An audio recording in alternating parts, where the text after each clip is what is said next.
കർത്താവിൻ്റെ പുണ്യനാമം വാഴ്ത്തപ്പെടുമാറാകട്ടെ. ഇന്ന് നമ്മുടെ ഉള്ളറോട് ദൈവത്തിൻ്റെ ആത്മാവിനെ സംസാരിപ്പാനായിട്ടുണ്ട്. ആ ആലോചനയ്ക്കനുസരിച്ച് നമ്മുടെ ദേഹം ദേഹി ആത്മാവിനെ സമർപ്പിച്ച് വചനത്തിന് സമൂലമായ ക്രിയ നമ്മുടെ ഉള്ളിൽ നടത്തേണ്ടതിന് ഹൃദയപൂർവ്വം നമ്മളെ സമർപ്പിക്കാനായിട്ട് പരിശുദ്ധാത്മാവ് നമ്മെ എല്ലാവരെയും സഹായിക്കുമാറാകട്ടെ. റോമാലേഖനം 27-ാം അധ്യായം 22-ാമത്തെ വാക്യം വായിക്കുമ്പോൾ, ഉള്ളം കൊണ്ട് ഞാൻ ന്യായപ്രമാണത്തിൽ രസിക്കുന്നുവെങ്കിലും എൻ്റെ ബുദ്ധിയുടെ പ്രമാണത്തോട് പോരാടുന്ന വേറൊരു പ്രമാണം എൻ്റെ അവയവങ്ങളിൽ ഞാൻ കാണുന്നു. ഉള്ളം കൊണ്ട് രസിക്കുന്ന ഒരു പ്രമാണമുണ്ട്, അപ്പോൾ തന്നെ ബുദ്ധിയുടെ പ്രമാണത്തോട് പോരാടുന്ന വേറൊരു പ്രമാണം നമ്മുടെ അവയവങ്ങളിലുമുണ്ട്. രണ്ട് വിധമായ പ്രമാണങ്ങളാണ് നമ്മളെ നയിക്കുവാൻ ശ്രമിക്കുന്നത്. ഒന്ന് ജഡമനുഷ്യൻ സംബന്ധിച്ചും മറ്റൊന്ന് ആത്മമനുഷ്യൻ സംബന്ധിച്ചും. ഒന്ന് ദൃശ്യമായത്, മറ്റൊന്ന് അദൃശ്യമായത്. ഒന്ന് താൽക്കാലികം, മറ്റൊന്ന് നിത്യം. ഒന്ന് ഭൗമികം, മറ്റൊന്ന് സ്വർഗീയം. സ്തോത്രം. രണ്ട് വ്യത്യസ്ത മനസ്സിലാക്കി പരിശുദ്ധാത്മാവിന്റെ സഹായത്താൽ ഈ ഭൂമിയിൽ വാഴ്ത്തപ്പെട്ട കർത്താവ് താൻ നമുക്ക് മാതൃക കാട്ടി നൽകിയ ആ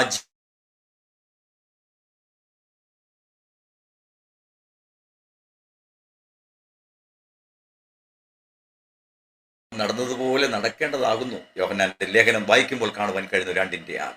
സ്തോത്രം. പത്രോസിന്റെ ലേഖനത്തിൽ 2:21 കാണാം, അവന്റെ കാൽപാദങ്ങളെ പിന്തുടരേണ്ടതിന് നമുക്കൊരു മാതൃക വച്ചേച്ചു പോയിരിക്കുന്നു. ആ വഴിയിലൂടെ അല്ലാതെ നമുക്ക് യാത്ര ചെയ്യാൻ കഴിയുകയില്ല. ആ ഒരൊറ്റ വഴിയേ ഉള്ളൂ തേജസ്സിലേക്കുള്ള വഴി.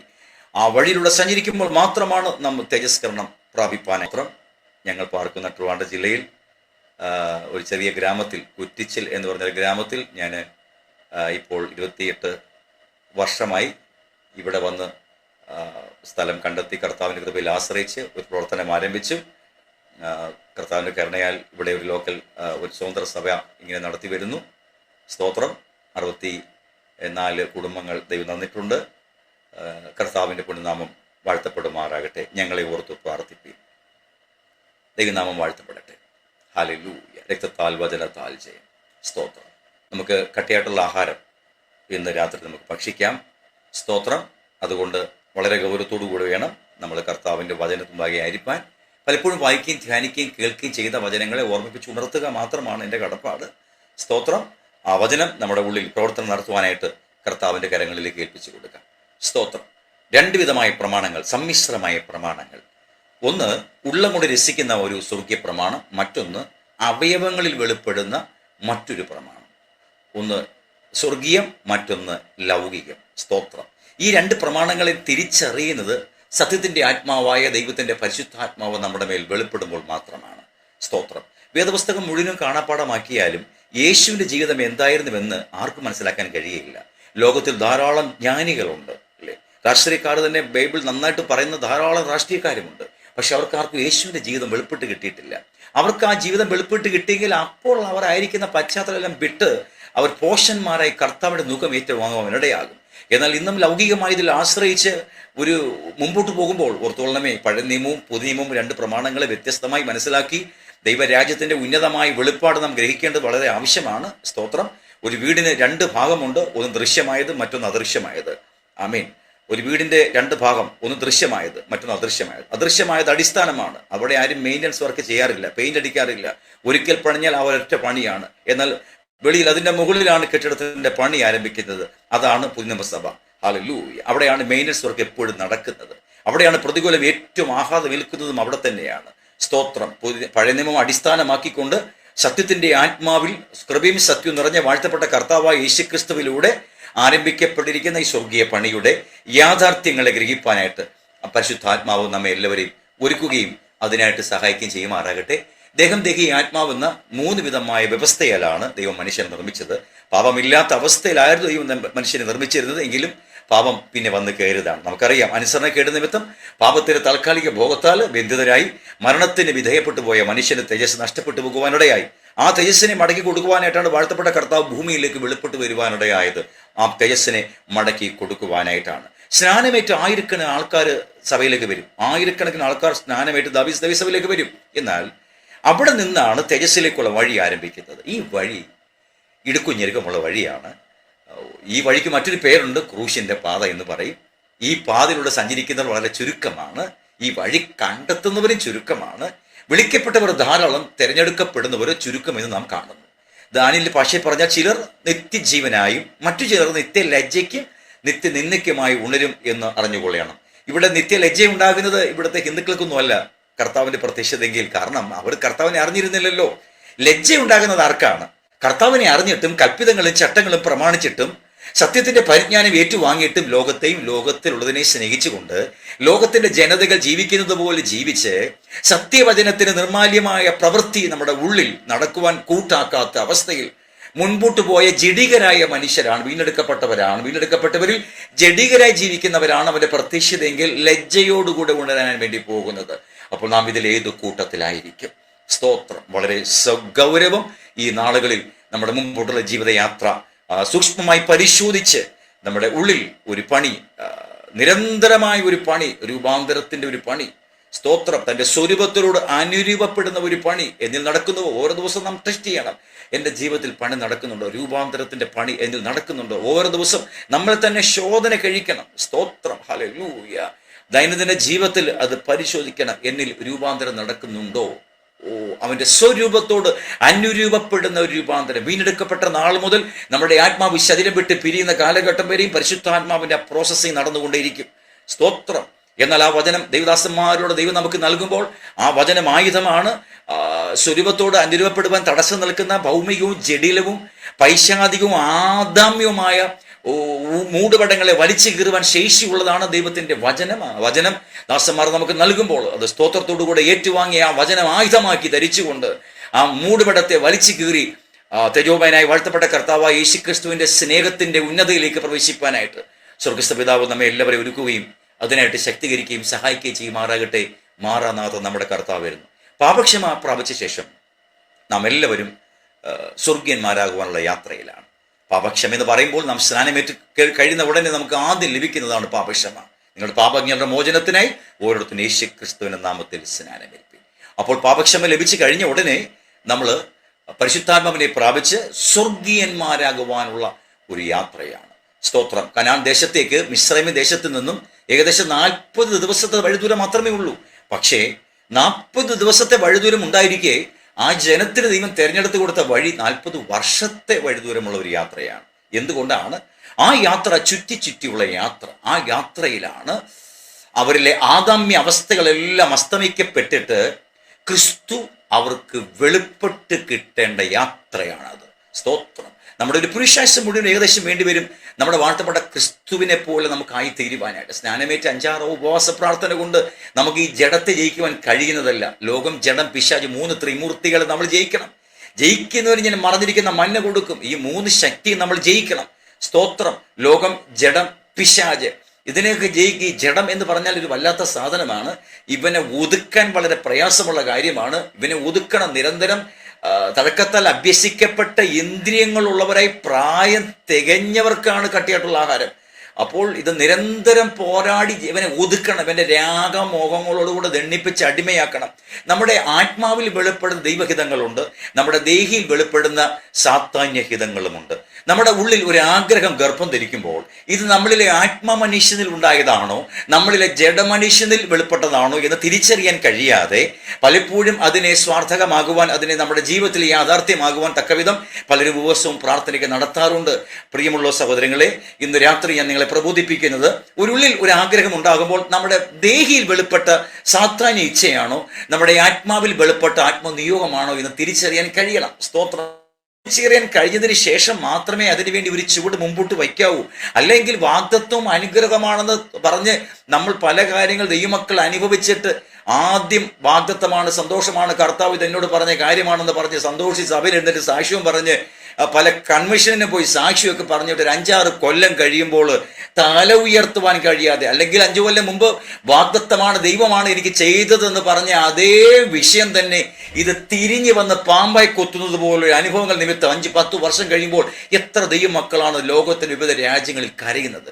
ഹല്ലേലൂയ. രക്തത്താൽ വചനത്താൽ എത്ര ദൈവമക്കളാണ് കരയുന്നത്.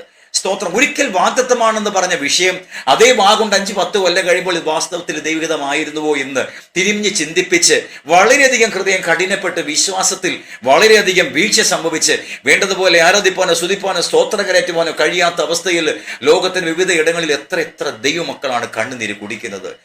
ഇന്ന് രാത്രികളിൽ ഞാൻ നിങ്ങളെ പ്രബോധിപ്പിക്കുവാൻ ഇച്ഛിക്കുന്നത്, സ്തോത്രം, പൈശാചികന്റെ തന്ത്രങ്ങളെ പരിശുദ്ധാത്മാവിന്റെ സഹായത്താൽ മനസ്സിലാക്കേണ്ടതായിട്ടുണ്ട്. സത്യത്തിന്റെ ആത്മാവ് എന്ന് പറയുമ്പോൾ സത്യത്തിന്റെ ആത്മാവായ ദൈവത്തിന്റെ പരിശുദ്ധാത്മാവ് ഓർത്തുകൊള്ളണമേ. കാരണം പരിശുദ്ധാത്മാവിന്റെ പേരിൽ മറ്റു പല ആത്മാക്കൾ ഇവിടെ ചലിക്കുന്നുണ്ട്. സ്തോത്രം. സാത്താൻ താനും വെളിച്ചദൂതന്റെ വേഷം ധരിക്കുന്നുവല്ലോ. സാത്താന് നമ്മുടെ കർത്താവിന്റെ വേഷം കെട്ടാൻ കഴിയുമെങ്കിൽ അവന്റെ ശുശ്രൂഷകന്മാർ, അതായത് സാത്താന്റെ ശുശ്രൂഷകന്മാർ നീതിയുടെ ശുശ്രൂഷകന്മാരുടെ വേഷം ധരിച്ചാൽ അതിശയമില്ല എന്ന് കർത്താവിന്റെ വചനം പഠിപ്പിക്കുന്നു. അപ്പൊ സാത്താന്റെ ശുശ്രൂഷകന്മാർ ദൈവസഭയിലേക്ക് വരുന്നത് രുദ്രാക്ഷമാല ഇട്ടുകൊണ്ടും കാവ്യക്കൈല് കൊടുത്തുകൊണ്ടും താടിമുടിയൊക്കെ വളർത്തിക്കൊണ്ടൊന്നും അല്ല വരുന്നത്. അവർ നീതിയുടെ ശുശ്രൂഷകന്മാരുടെ വേഷം ധരിച്ചാണ് നമ്മുടെ ആലയത്തിലേക്ക് വരുന്നത്. ഭൗമ്യമായ വളരെ സൗമ്യമായ സംഭാഷണമായിരിക്കും. ദൈവരാജ്യം പ്രസംഗിക്കും. ആവശ്യമില്ലാത്ത കാര്യങ്ങൾ സംസാരിക്കില്ല. ലോകം പ്രസംഗിക്കുകയില്ല. രോഗികളെ പ്രാർത്ഥിച്ച സൗഖ്യമാകും. ഭൂതങ്ങളൊക്കെ സ്വതന്ത്രരാകും. സ്തോത്രം. പാപികൾ മാനസാന്തരപ്പെടും. അത്ഭുതങ്ങളും അടയാളങ്ങളൊക്കെ നടക്കും. നല്ല സവിസ്താരമായി വചനം ക്ലാസ് എടുക്കും. എല്ലാ വിഷയത്തെക്കുറിച്ചും ക്ലാസ് എടുക്കും. സൗമ്യതയോടുകൂടെ നടക്കും. നീതിയുടെ ശുശ്രൂഷകന്മാരുടെ വേഷം ധരിച്ചാണ് ദൈവസഭകളിലേക്ക് സാത്താന്യ ശുശ്രൂഷകന്മാർ വരുന്നത്. അവർ വന്ന് ഖുർആനും മഹാഭാരതവും നല്ല പഠിപ്പിക്കുന്നത്. അവർ നമ്മുടെ ഈ കയ്യിരിക്കുന്ന സത്യവചനം തന്നെയാണ് പഠിപ്പിക്കുന്നത്.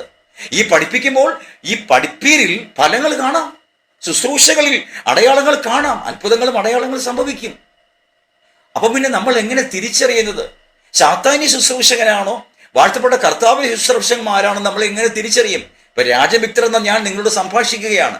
ഞാൻ സത്യത്തിന്റെ ആത്മാവിനാലാണോ ഈ വഞ്ചനയുടെ ആത്മാവിലാണോ നിങ്ങളോട് സംസാരിക്കുന്നത് നിങ്ങൾക്ക് എങ്ങനെ അറിയാം? ഞാൻ നിങ്ങളുടെ പേര് പറഞ്ഞ് പ്രവചിക്കുകയോ നിങ്ങളുടെ യാഥാർത്ഥ്യങ്ങൾ പറഞ്ഞ് സംസാരിക്കുകയോ ചെയ്യുമ്പോൾ രാജവിക്തർ നല്ലൊരു പ്രവാചകനാണ് നിങ്ങൾ പറയും. അങ്ങനെ കഴിഞ്ഞ് 10 കൊല്ലം എന്നെ കുറിച്ച് പറഞ്ഞ ആൾക്കാരുണ്ട്. ലോകത്തെ നാനാഭാഗങ്ങളിലുണ്ട്. പ്രിയമുള്ളവരെ, ഞാൻ നിങ്ങളോട് കുറിച്ച് നിങ്ങളുടെ രഹസ്യങ്ങൾ ഞാൻ പരിശുദ്ധാത്മാവിന്റെ സഹായത്തിലാണെന്ന് പറഞ്ഞ് നിങ്ങളോട് പറഞ്ഞാൽ ഓർത്തുകൊള്ളണമേ, പരിശുദ്ധാത്മാവിന്റെ മാത്രമല്ല ആ കാര്യം പറയാൻ കഴിയുന്നത്. ഇന്ന് ഈ ജൻസി തലമുറ എത്ര യൗവനക്കാരാണ് പരിശുദ്ധാത്മാവിന്റെ സഹായമില്ലാതെ, സ്നാനം പോലും പറ്റിയിട്ടില്ലാതെ, നിങ്ങൾ ടി വിയിലൊക്കെ കാണുന്ന സോഷ്യൽ മീഡിയയിലൊക്കെ കാണുന്നത് അറിയാമല്ലോ. എത്ര യൗവനക്കാരാണ് മെന്റലിസ്റ്റുകൾ. അവർ മനസ്സിലിരിക്കുന്ന കാര്യം പറയുകയാണ്. ആ സഹോദരിയുടെ മനസ്സിലിരിക്കുന്ന കാര്യം പറയാണ്. അവരുടെ മനസ്സിലുള്ള ആളിന്റെ പേര് പറയുകയാണ്. അവർ ചെയ്യാൻ പോകുന്ന കാര്യം പറയുകയാണ്. പണ്ട് നമ്മുടെ തലമുറ പരിശുദ്ധാത്മാവിന്റെ സഹായത്താൽ പിതാക്കന്മാർ ദൈവസഭയിൽ ചെയ്തു കാണിച്ച കാര്യങ്ങൾ ഈ ജൻസി തലമുറയിൽ ഒരു പരിശുദ്ധാത്മാവ് അവർക്ക് വേണ്ട. സ്നാനപ്പെടേണ്ട ആവശ്യമില്ല. ദൈവവുമായിട്ട് ഒരു ബന്ധവുമില്ല. അവർക്ക് മറ്റൊരു മനുഷ്യന്റെ ഉള്ളിലുള്ള കാര്യങ്ങൾ പറയുവാൻ കഴിയുന്നു. പണ്ട് നാം പരിശുദ്ധാത്മാവിന്റെ സഹായത്താൽ നമ്മുടെ തലമുറ കണ്ടത് നമ്മുടെ തലമുറയ്ക്ക് അത് കാണാൻ പരിശുദ്ധാത്മാവിന്റെ സഹായം ആവശ്യമില്ല. അതാണ് ഭൂമിയിൽ വിശ്വാസം കണ്ടെത്തുമോ എന്ന് ചോദിക്കുന്നതിന്റെ കാരണം അതാണ്. ഹല്ലേലൂയ. രക്തത്താൽ വചനത്താൽ ചെയ്യും. പരിശുദ്ധാത്മാവിന്റെ നിർമ്മലമായ ആലോചന നമ്മൾ കേൾക്കുമ്പോൾ ഓർത്തുകൊള്ളണമേ, സത്യത്തിന്റെ ആത്മാവല്ലാതെ വഞ്ചനയുടെ ആത്മാവിന് സകല കാര്യങ്ങൾ ചെയ്യുവാൻ കഴിയും. മനുഷ്യന് പാപമോചനം ഒഴികെ സകല കാര്യങ്ങളും ഈ ഭൂമിയിൽ ചെയ്യുവാൻ വഞ്ചകനും ചതിയനുമായി പിശാചിന് കഴിയുമെന്ന് പ്രിയമുള്ളവരെ നിങ്ങൾ അറിഞ്ഞുകൊള്ളണം. നിങ്ങൾ വഞ്ചിക്കപ്പെടരുത്. വ്യർത്ഥ വാക്കുകളാൽ ആരും നിങ്ങൾ ചതിക്കരുത്. ഒരു ലിഫ്റ്റിന്റെ ഡോർ അടയാനുള്ള സമയം പോലും വേണ്ട ഇനി കർത്താവിന് വരാൻ. അത്ര വളരെ ഷോർട്ട് ടൈമേ ഉള്ളൂ നമുക്ക് ഇനി ശേഷിക്കുന്ന പ്രവാസകാലം. അതുകൊണ്ട് നമ്മുടെ ദേഹം സംബന്ധിച്ചുള്ള ശുദ്ധീകരണം, ദേഹി സംബന്ധിച്ചുള്ള ശുദ്ധീകരണം, ശരീരത്തിന്റെ വീണ്ടെടുപ്പ് സംബന്ധിച്ചുള്ള ശുദ്ധീകരണം, 3 മേഖലയിലും പരിശുദ്ധാത്മാവിന് അടിയന്തരമായ ഒരു ഷട്ട് ഡൗൺ വർക്ക് ചെയ്യേണ്ട കാലഘട്ടമാണ് ഈ കാലഘട്ടം. നിങ്ങളിൽ പലരും നിങ്ങളുടെ സ്വാർത്ഥ ആവശ്യങ്ങൾക്ക് വേണ്ടി വചനത്തെ സമീപിക്കുകയാണ്. നിങ്ങളുടെ ഭൗമികമായ ആവശ്യങ്ങൾക്ക് വേണ്ടി നിങ്ങൾ പള്ളി പോവുകയാണ്. നിങ്ങളുടെ സ്വാർത്ഥവും ജഡിലവുമായ ആവശ്യങ്ങൾക്ക് വേണ്ടി കർത്താവിനെ സേവിക്കുകയാണ്. നമ്മൾ ആരും നമുക്കായിട്ടല്ല ജീവിക്കുന്നത്. നമ്മൾ വാഴ്ത്തപ്പെട്ട കർത്താവിൽ പിതാവായി ദൈവത്തിന് ഇവിടെ ജീവിക്കുന്നവരാണ്. കാരണം നമുക്കായിട്ട് ജീവിക്കാൻ നമ്മൾ മരിച്ചില്ലേ പ്രിയമുള്ളവരെ? സ്നാനത്താൽ നാം അവനോടുകൂടെ മരിച്ച് അടക്കപ്പെട്ടില്ലേ? സ്തോത്രം. ഇനി ജീവിക്കുന്നത് നമ്മുടെ വാഴ്ത്തപ്പെട്ട കർത്താവിന്റെ ജീവിതത്തിലാണ് ഇവിടെ രാജൻ വിക്ടർ ജീവിക്കുന്നത്. എന്റെ ജീവൻ എവിടെ പോയി? എന്റെ ജീവൻ നമ്മുടെ വാഴ്ത്തപ്പെട്ട കർത്താവായ യേശുവിനോട് കൂടെ സ്വർഗീയ സിയോനിൽ അവിടെ മറഞ്ഞിരിക്കുകയാണ്. പിതാവായ ദൈവത്തിൽ മറഞ്ഞിരിക്കുകയാണ് എന്റെ ജീവൻ. സ്തോത്രം. ഹല്ലേലൂയ. ഇപ്പോൾ ഞാൻ ജീവിക്കുന്നത് യേശുവിന്റെ ജീവനിലാണ് ഞാൻ ഇവിടെ ജീവിക്കുന്നത്. ആ യേശുവിന്റെ ജീവനിൽ ഞാൻ ഈ ഭൂമിയിൽ ജീവിക്കുമ്പോൾ രാജൻ വിക്ടറിന്റെ ജഡിക മനുഷ്യന്റെ ആഗ്രഹപ്രകാരം ഈ ഭൂമിയിൽ ജീവിക്കുവാൻ കഴിയുമോ? അങ്ങനെ ജീവിക്കുന്നുവെങ്കിൽ രാജമിക്തർ മരിച്ചില്ല എന്നല്ലേ അതിന്റെ അർത്ഥം. പ്രിയ സഹോദരങ്ങളെ, ഹല്ലേലൂയ. രക്തത്താൽ വചനത്താൽ ജയം. ഇന്ന് ഈ രാത്രിവേളയിൽ നിത്യനായ ദൈവം നമുക്ക് പ്രകാശിപ്പിച്ച് നൽകുന്ന നിർമ്മലമായ വചനത്തിന്റെ ആധികാരികമായ വെളിച്ചവും വെളിപ്പാടും പരിശുദ്ധ ആത്മാവിന്റെ സഹായത്താൽ മനസ്സിലാക്കേണ്ടതായിട്ടുണ്ട്. നാം പ്രാപിച്ചിരിക്കുന്നത് ആത്മാവ് സ്വർഗത്തിന്റെ പരിശുദ്ധ ആത്മാവ് സത്യത്തിന്റെ ആത്മാവാണോ എന്ന് നാം സ്വയം ശോധനയ്ക്ക് വിധേയപ്പെടണം. ഏത് ആത്മാവിനെ വിശ്വസിക്കാതെ ആത്മാവ് ഉയരത്തിൽ നിന്നുള്ളവയോ എന്ന് ശോധന കഴിക്കണം. ഒരുവനിൽ ക്രിസ്തുവിന്റെ ആത്മാവ് ഉണ്ടെങ്കിൽ അറിയാനുള്ള ഒരൊറ്റ വഴി ഞാൻ പറഞ്ഞുതരാം, എളുപ്പ വഴി പറഞ്ഞുതരാം. ആ വ്യക്തി യേശുവിനെ പോലെ ആകുവാൻ ആഗ്രഹിക്കുന്ന വ്യക്തിയാണോ എന്ന് മാത്രം നോക്കിയാൽ മതി. പ്രവാചകനാകട്ടെ, പാസ്റ്ററാകട്ടെ, വിശ്വാസിയാകട്ടെ, ആരും ആയിക്കൊള്ളട്ടെ, ഒരുവനിൽ സത്യത്തിന്റെ ആത്മാവായ ദൈവാത്മാവ് വസിക്കുന്നുവെങ്കിൽ അത് സത്യത്തിന്റെ ആത്മാവാണോ എന്ന് അറിയണമെങ്കിൽ ഒറ്റ വഴിയേ ഉള്ളൂ. ആ മനുഷ്യന്റെ ജീവിതം നോക്കിയാൽ മതി. അവന്റെ ആഗ്രഹം എന്താണ്? യേശുവിനെ പോലെ ജീവിക്കാനുള്ള ആഗ്രഹമാണോ അവനുള്ളത്? യേശു ഈ ഭൂമിയിൽ ജീവിച്ചതുപോലെ ജീവിക്കുവാനാണോ ആ വ്യക്തിക്ക് ആഗ്രഹമുള്ളത്? അങ്ങനെയുള്ളവർക്ക് സത്യത്തിന്റെ ആത്മാവായ ദൈവത്തിന്റെ ആത്മാവാണുള്ളത്, പരിശുദ്ധാത്മാവാണുള്ളത്. അല്ലാത്തവർ ഈ ലോകത്തെയും ലോകത്തിലുള്ളതിനെ സ്നേഹിക്കുന്ന, ഈ ലോകത്തിന്റെ താൽക്കാലിക പുഴുതുരുമ്പും കെടുക്കുകയും കള്ളന്മാർ തുറന്നു മോഷ്ടിക്കുകയും ചെയ്യുന്ന ഈ ലോകത്തിൽ നിങ്ങളുടെ നിക്ഷേപങ്ങളെ സ്വരൂപിക്കരുത് എന്ന് പറഞ്ഞവന്റെ ആത്മാവ് നമ്മുടെ ഉള്ളിൽ ജീവനായി വെളിപ്പെട്ടിരിക്കുമ്പോൾ ഈ ആത്മസ്വഭാവത്തിനെതിരായ മോഹങ്ങൾ ഗർഭം ധരിപ്പിച്ച് സാത്താന്യ തന്ത്രങ്ങൾക്ക് നമ്മുടെ ഉള്ളിൽ പ്രവേശിപ്പാൻ തക്കവിധമുള്ള വഴികളും വാതായനങ്ങളും നാം ഒരിക്കലും തുറന്നു കൊടുക്കാനിടയാകാത്ത വിധത്തിൽ നിത്യനും ബലവാനുമായ പരിശുദ്ധനായ ദൈവത്തിന്റെ സഹായത്താൽ തന്നെ നിർമ്മലമായ വചനം നമുക്ക് കോട്ടയും വെളിച്ചമായി നമ്മുടെ ഉള്ളിന്റെ ഉള്ളിൽ വെളിപ്പെട്ടിരിക്കണം എന്നുള്ളത് ദൈവത്തിന്റെ ആലോചനയാണ്. കർത്താവിന്റെ പുണ്യനാമം എന്നും എന്നും എപ്പോഴും വാഴ്ത്തപ്പെടുമാറാകട്ടെ. യേശുവിന്റെ രക്തം, വചനം, ജയം. Hallelujah, hallelujah. ഇപ്പോൾ നാം ഈ മരുപ്രയാണ യാത്രയിലാണ്. കാരണം വാഗ്ദത്ത കനാൻ ദേശത്തേക്കുള്ള യാത്രയിലാണ്. ഈ യാത്ര ചുറ്റി അന്ന് പണ്ട് ഇസ്രായേൽ മക്കൾ സഞ്ചരിച്ചതുപോലുള്ള യാത്രകളാണ്. ആമേൻ. ഈ യാത്രയിലാണ് വാഴ്ത്തപ്പെട്ട കർത്താവിനെ നാം നേടണം, അല്ലേ? കർത്താവിനെ നേടണം. അവന്റെ പുനരുത്ഥാനത്തിന്റെ ശക്തി അനുഭവിച്ചറിയണം. അവന്റെ കഷ്ടാനുഭവങ്ങളുടെ കൂട്ടായ്മ ഇവിടെ അനുഭവിച്ചറിയണം. ഈ കഷ്ടാനുഭവങ്ങളുടെ കൂട്ടായ്മ ഇവിടെ അനുഭവിച്ചറിയാനാണ് ഈ പാഴ് മരുഭൂമിയിൽ നമ്മെ ആക്കി വെച്ചിരിക്കുന്നത്. കഷ്ടത്തിന്റെ മണം അടിക്കുമ്പോൾ തന്നെ ഉപവസിച്ച് പ്രാർത്ഥിച്ച് മാറ്റുന്ന ആൾക്കാരെ കാണുവാനായിട്ട് കഴിയും. നിങ്ങൾ ആ കൂട്ടത്തിലുള്ളവരാണോ പ്രിയമുള്ളവരെ? ക്രിസ്തുവിന്റെ കഷ്ടത്തിന്റെ കൂട്ടായ്മ അനുഭവിച്ചറിയാത്തവൻ എങ്ങനെ ശുദ്ധീകരണ പ്രക്രിയയ്ക്ക് വിധേയപ്പെടും? പ്രിയമുള്ളവരെ, രണ്ട് വ്യക്തിത്വമാണ്. ഒന്ന് നമ്മളിലെ ആത്മമനുഷ്യൻ, മറ്റൊന്ന് നമ്മളിലെ ജഡമനുഷ്യൻ. ഇവൻ ഈ രണ്ട് വ്യക്തി സ്വഭാവങ്ങളും അദൃശ്യമാണ്. ഒന്ന് നമ്മുടെ ആത്മമനുഷ്യൻ, ഉള്ളിലെ ആത്മമനുഷ്യൻ, അവൻ അദൃശ്യനാണ്, ആത്മാവാണ്. അപ്പോൾ തന്നെ നമ്മുടെ ശരീരത്തിനും പ്രാണനും ഇടയിൽ മറ്റൊരു വ്യക്തിത്വമുണ്ട്, അതാണ് ജഡമനുഷ്യൻ. ഇവൻ ലൗകികനാണ്. ഈ ജഡമനുഷ്യനും ആത്മമനുഷ്യനും തമ്മിൽ യുദ്ധം നടക്കും. ശമൂവേലിന്റെ രണ്ടാമത്തെ പുസ്തകത്തിലേക്ക് വരുമ്പോൾ 3-ാമത്തെ അധ്യായം അതിന്റെ 1-ാമത്തെ വാക്യം വായിക്കുമ്പോൾ 1-ാമത്തെ വാക്യം ഒരൊറ്റ പാരഗ്രാഫിലാണ് കാണുന്നത് മലയാള ബൈബിളിൽ. ശൗൽ ഗ്രഹവും ദാവീദ് ഗ്രഹവും തമ്മിൽ ദീർഘകാലം യുദ്ധം നടന്നു എന്ന് കാണാം. അവിടെ ദാവീദിന്റെ ബലം കൂടിയും ശൗലിന്റെ ഗ്രഹം ക്ഷയിച്ചും വന്നു എന്ന് കാണാം. ഒറ്റ വാക്യം ഒരു പാരഗ്രാഫാണ്. 2:1 ശമൂവേൽ. സ്തോത്രം. അവിടെ ശൗൽ ഗ്രഹം നമ്മുടെ ജഡമനുഷ്യന്റെ നിഴലാണ്, ദാവീദോ നമ്മുടെ ആത്മമനുഷ്യന്റെ നിഴലാണ്. നമ്മൾ സ്നാനമേറ്റ്, പഴയ മനുഷ്യനെ മരിച്ചു എന്നൊക്കെ പറഞ്ഞുകൊണ്ട് നമ്മൾ സ്നാനമേറ്റ് കയറി വരുമ്പോൾ, സ്തോത്രം, പഴയ മനുഷ്യന്റെ ഒരു രാഗമോഹങ്ങളോടുകൂടെ ഉരിഞ്ഞു കളഞ്ഞു എന്ന് വിശ്വസിക്കുന്നു. എന്നാൽ ഇനിയുള്ള നമ്മുടെ ജീവിതയാത്ര ഓർക്കണം, പാപക്ഷമ മാത്രമാണ് നമുക്ക് സ്നാനപ്പെടുമ്പോൾ ലഭിക്കുന്നത്. എന്നാൽ പാപത്തിന്റെ പ്രമാണത്തിൽ നിന്ന് നമുക്ക് സ്വാതന്ത്ര്യം ലഭിച്ചിട്ടില്ല. പാപത്തിന്റെ പ്രമാണത്തിൽ നിന്ന് സ്വാതന്ത്ര്യം ലഭിക്കുന്നത് എപ്പോഴാണ്? നാം പാപത്തിന് ദാസന്മാരായിരുന്നു സത്യം, എന്നാൽ നിങ്ങളെ പഠിപ്പിച്ച ഉപദേശ രൂപത്തെ ഹൃദയപൂർവ്വം അനുസരിച്ച് പാപത്തിൽ നിന്ന് സ്വാതന്ത്ര്യം പ്രാപിച്ച് നീതിക്ക് ദാസന്മാരായി തീരണം. സ്തോത്രം. അതാണ് ആ വ്യവസ്ഥ. അതാണ് കർത്താവിൻ്റെ ആത്മാവ് നമുക്ക് നൽകുന്ന വചനങ്ങളെ എപ്പോഴാണോ ഹൃദയപൂർവ്വം നാം അനുസരിച്ച് തുടങ്ങുന്നത്, അപ്പോഴാണ് പാപത്തിന്റെ പ്രമാണത്തിൽ നിന്നുള്ള സ്വാതന്ത്ര്യം അനുഭവിക്കുവാൻ തുടങ്ങുന്നത്. നമ്മുടെ കണ്ണുകൾക്കൊരു പ്രമാണമുണ്ട്, കാണരുതാത്തത് കാണുന്നൊരു പ്രമാണം. നമ്മുടെ ചെവികൾക്കൊരു പ്രമാണമുണ്ട്, കേൾക്കരുതാത്തത് കേൾക്കുന്നൊരു പ്രമാണം, ഇല്ലേ? നമ്മുടെ അധരത്തിനൊരു പ്രമാണമുണ്ട്, പറയരുതാത്തത് പറയുന്നൊരു പ്രമാണം. നമ്മുടെ കൈകൾക്കൊരു പ്രമാണമുണ്ട്, ചെയ്യരുതാത്തത് ചെയ്യുന്നൊരു പ്രമാണം. ഇത് കാണരുതാത്തതാണ് കാണുന്നതെന്നും കേൾക്കരുതാത്തതാണ് കേൾക്കുന്നതെന്നും പറയരുതാത്തതാണ് പറയുന്നതെന്നും നമുക്ക് എപ്പോഴാണ് ബോധ്യമാകുന്നത്? സത്യത്തിന്റെ ആത്മാവായ ദൈവത്തിന്റെ ആത്മാവ് നമ്മുടെ മേൽ വെളിപ്പെടുന്ന നിമിഷം മാത്രമേ നമുക്കറിയാൻ കഴിയുള്ളൂ കാണരുതാത്ത നാം കാണുന്നതെന്ന്. ഹല്ലേലൂയ. പ്രിയ സഹോദരങ്ങളെ, ഇന്ന് രാത്രി ആത്മാവ് നമ്മോട് പറഞ്ഞു വരുന്നത്, നിത്യനും ബലവാനും പരിശുദ്ധനുമായ നമ്മുടെ വാഴ്ത്തപ്പെട്ട കർത്താവായ യേശുക്രിസ്തു മുഖാന്തരം നമ്മിൽ നടക്കേണ്ട ആത്മീയ പണികളുടെ ഗൗരവ അവസ്ഥ മനസ്സിലാക്കണം. സ്തോത്രം. നമ്മുടെ ജഡ മനുഷ്യൻ അവന് പല മോഹങ്ങൾ ഉള്ളവനാണ്. അവന് ഇവിടെ ഭൂമിയിൽ നീണാൾ വാഴണം. ആയുസ്സും ആരോഗ്യവും ബലവും പുഷ്ടിയും നന്മയും ഉയർച്ചയും പദവിയും മാനുഷിക മോഹങ്ങൾ, പദവി, പുകഴ്ച, പെരുമ, പ്രശംസ, കീർത്തി ഇതെല്ലാം അവന് വേണം. സ്തോത്രം. കുറെ ആയുസ്സും കൂടെ അവന് വേണം. അവിടെ പിടിച്ചെടുക്കണം, ഇവിടെ പിടിച്ചെടുക്കണം, ആ നന്മ വേണം, ഈ നന്മ വേണം, അവിടെ ആ പ്രോജക്റ്റ്, ഇവിടെ ഈ പ്രോജക്റ്റ്, ഇങ്ങനെ കുറെ നാൾ ഭൂമിയിൽ ഇവിടെ ജീവിച്ച് പരമാവധി സമ്പാദിച്ച് കുറെ വർഷം ഇവിടെ ജീവിക്കണം. അതാണ് ജഡമനുഷ്യന്റെ ആഗ്രഹം. എന്നാൽ നമ്മുടെ ആത്മമനുഷ്യന്റെ ആഗ്രഹം അതല്ല. അവന്റെ ആദ്യത്തെ ആഗ്രഹം, ഒന്നാമത്തെ ആഗ്രഹം വിട്ടുപിരിഞ്ഞ് കർത്താവിനോട് കൂടി ഇരിക്കുന്നതാണ് അവന് ഏറ്റവും ഇഷ്ടം. കാരണം അവന്റെ രാജ്യം ഇതല്ല. അവന്റെ രാജ്യം ഈ കാണുന്ന താൽക്കാലിക രാജ്യമല്ല. അന്നുള്ള ലോകം ജലപ്രളയത്തിൽ മുങ്ങി നശിച്ചുവെന്നും ഇപ്പോഴത്തെ ആകാശം അതേ വചനത്താൽ തീക്കായി സൂക്ഷിച്ചും ഇരിക്കുന്ന അവന്റെ രാജ്യം ഈ തീക്കായി സൂക്ഷിക്കപ്പെടാൻ പോകുന്ന ഭൂമി പുടപുടെ പൊട്ടുന്നു, കാവൽമാടം പോലെ ആടുന്നു, മത്തനെ പോലെ ചാഞ്ചാടുന്നു, അതിന്റെ അകൃത്യം അതിന്റെ മേൽ ഭാരമായിരിക്കുന്നു. സ്തോത്രം. പെടുനാമം വാഴ്ത്തപ്പെടുമാറാകട്ടെ. രക്തത്താൽ വചനത്താൽ ജയം. ഹല്ലേലൂയ. ഈ പൊടുപടെ പൊട്ടിക്കൊണ്ടിരിക്കുന്ന ഈ ഭൂമിയുമായി ബന്ധപ്പെട്ട് എന്തൊന്ന് വിഷയം. ഹല്ലേലൂയ. നമ്മുടെ അകത്തെ മനുഷ്യന്റെ ആഗ്രഹം, അവൻ ഇവിടുത്തുകാരനല്ലല്ലോ, അവൻ മറ്റൊരു രാജ്യത്തിന്റെ പൗരത്വം നേടിയവനാണ്. അവന് എങ്ങനെങ്കിലും അങ്ങോട്ട് കടക്കണമെന്നാണ് ആഗ്രഹം. ഈ ജഡമനുഷ്യന്റെ വ്യാജമോഹങ്ങളാൽ എന്തെങ്കിലും കുരുക്കുണ്ടായാൽ ഒരു പക്ഷേ ആത്മമനുഷ്യനും കൂടെ അവതാളത്തിലാകും. അതുകൊണ്ട് ആത്മമനുഷ്യന്റെ ആഗ്രഹം വിട്ടുപിരിഞ്ഞ് കർത്താവിനോട് ഇരിക്കും. പിന്നെ രണ്ടാമത്തെ കാര്യം എന്താണ്? ഇനിയിപ്പോൾ ജീവിക്കുകയാണോ? ജീവിക്കുന്നുവെങ്കിൽ ക്രിസ്തു.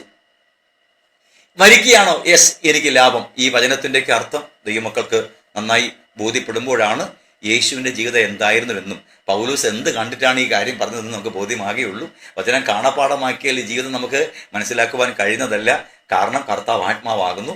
ആത്മാവാകുന്ന കർത്താവ്, അതിൻ്റെ വചനം ആത്മാവിനാലാണ് നമുക്ക് ലഭിക്കപ്പെട്ടിരിക്കുന്നത്. ആത്മാവിനാൽ വിരചിതമാക്കപ്പെട്ടിരിക്കുന്ന ഈ സത്യവചനം ആത്മാവിൽ തന്നെ നമുക്ക് ബോധ്യപ്പെട്ട് കിട്ടണം. ആയിരക്കണക്കിന് വചനം കാണാതെ പഠിച്ചാൽ ഒരു പ്രയോജനമില്ല പ്രിയമുള്ളവരെ.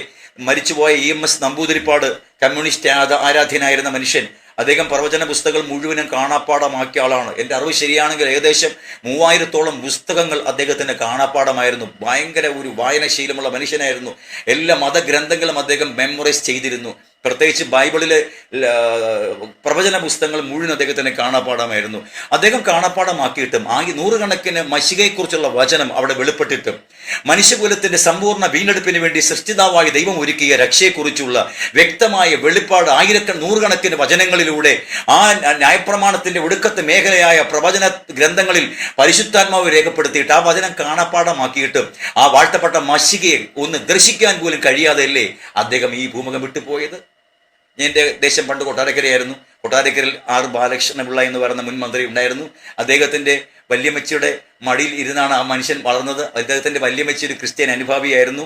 ആ വല്യമ്മച്ചിയുടെ മടിയിൽ നിന്നുകൊണ്ട് കുഞ്ഞു പ്രായത്തിൽ തന്നെ സുവിശേഷത്തിൻ്റെ കഥകൾ ആ വല്യമ്മച്ചി പറഞ്ഞ് കേൾപ്പിക്കുമായിരുന്നു.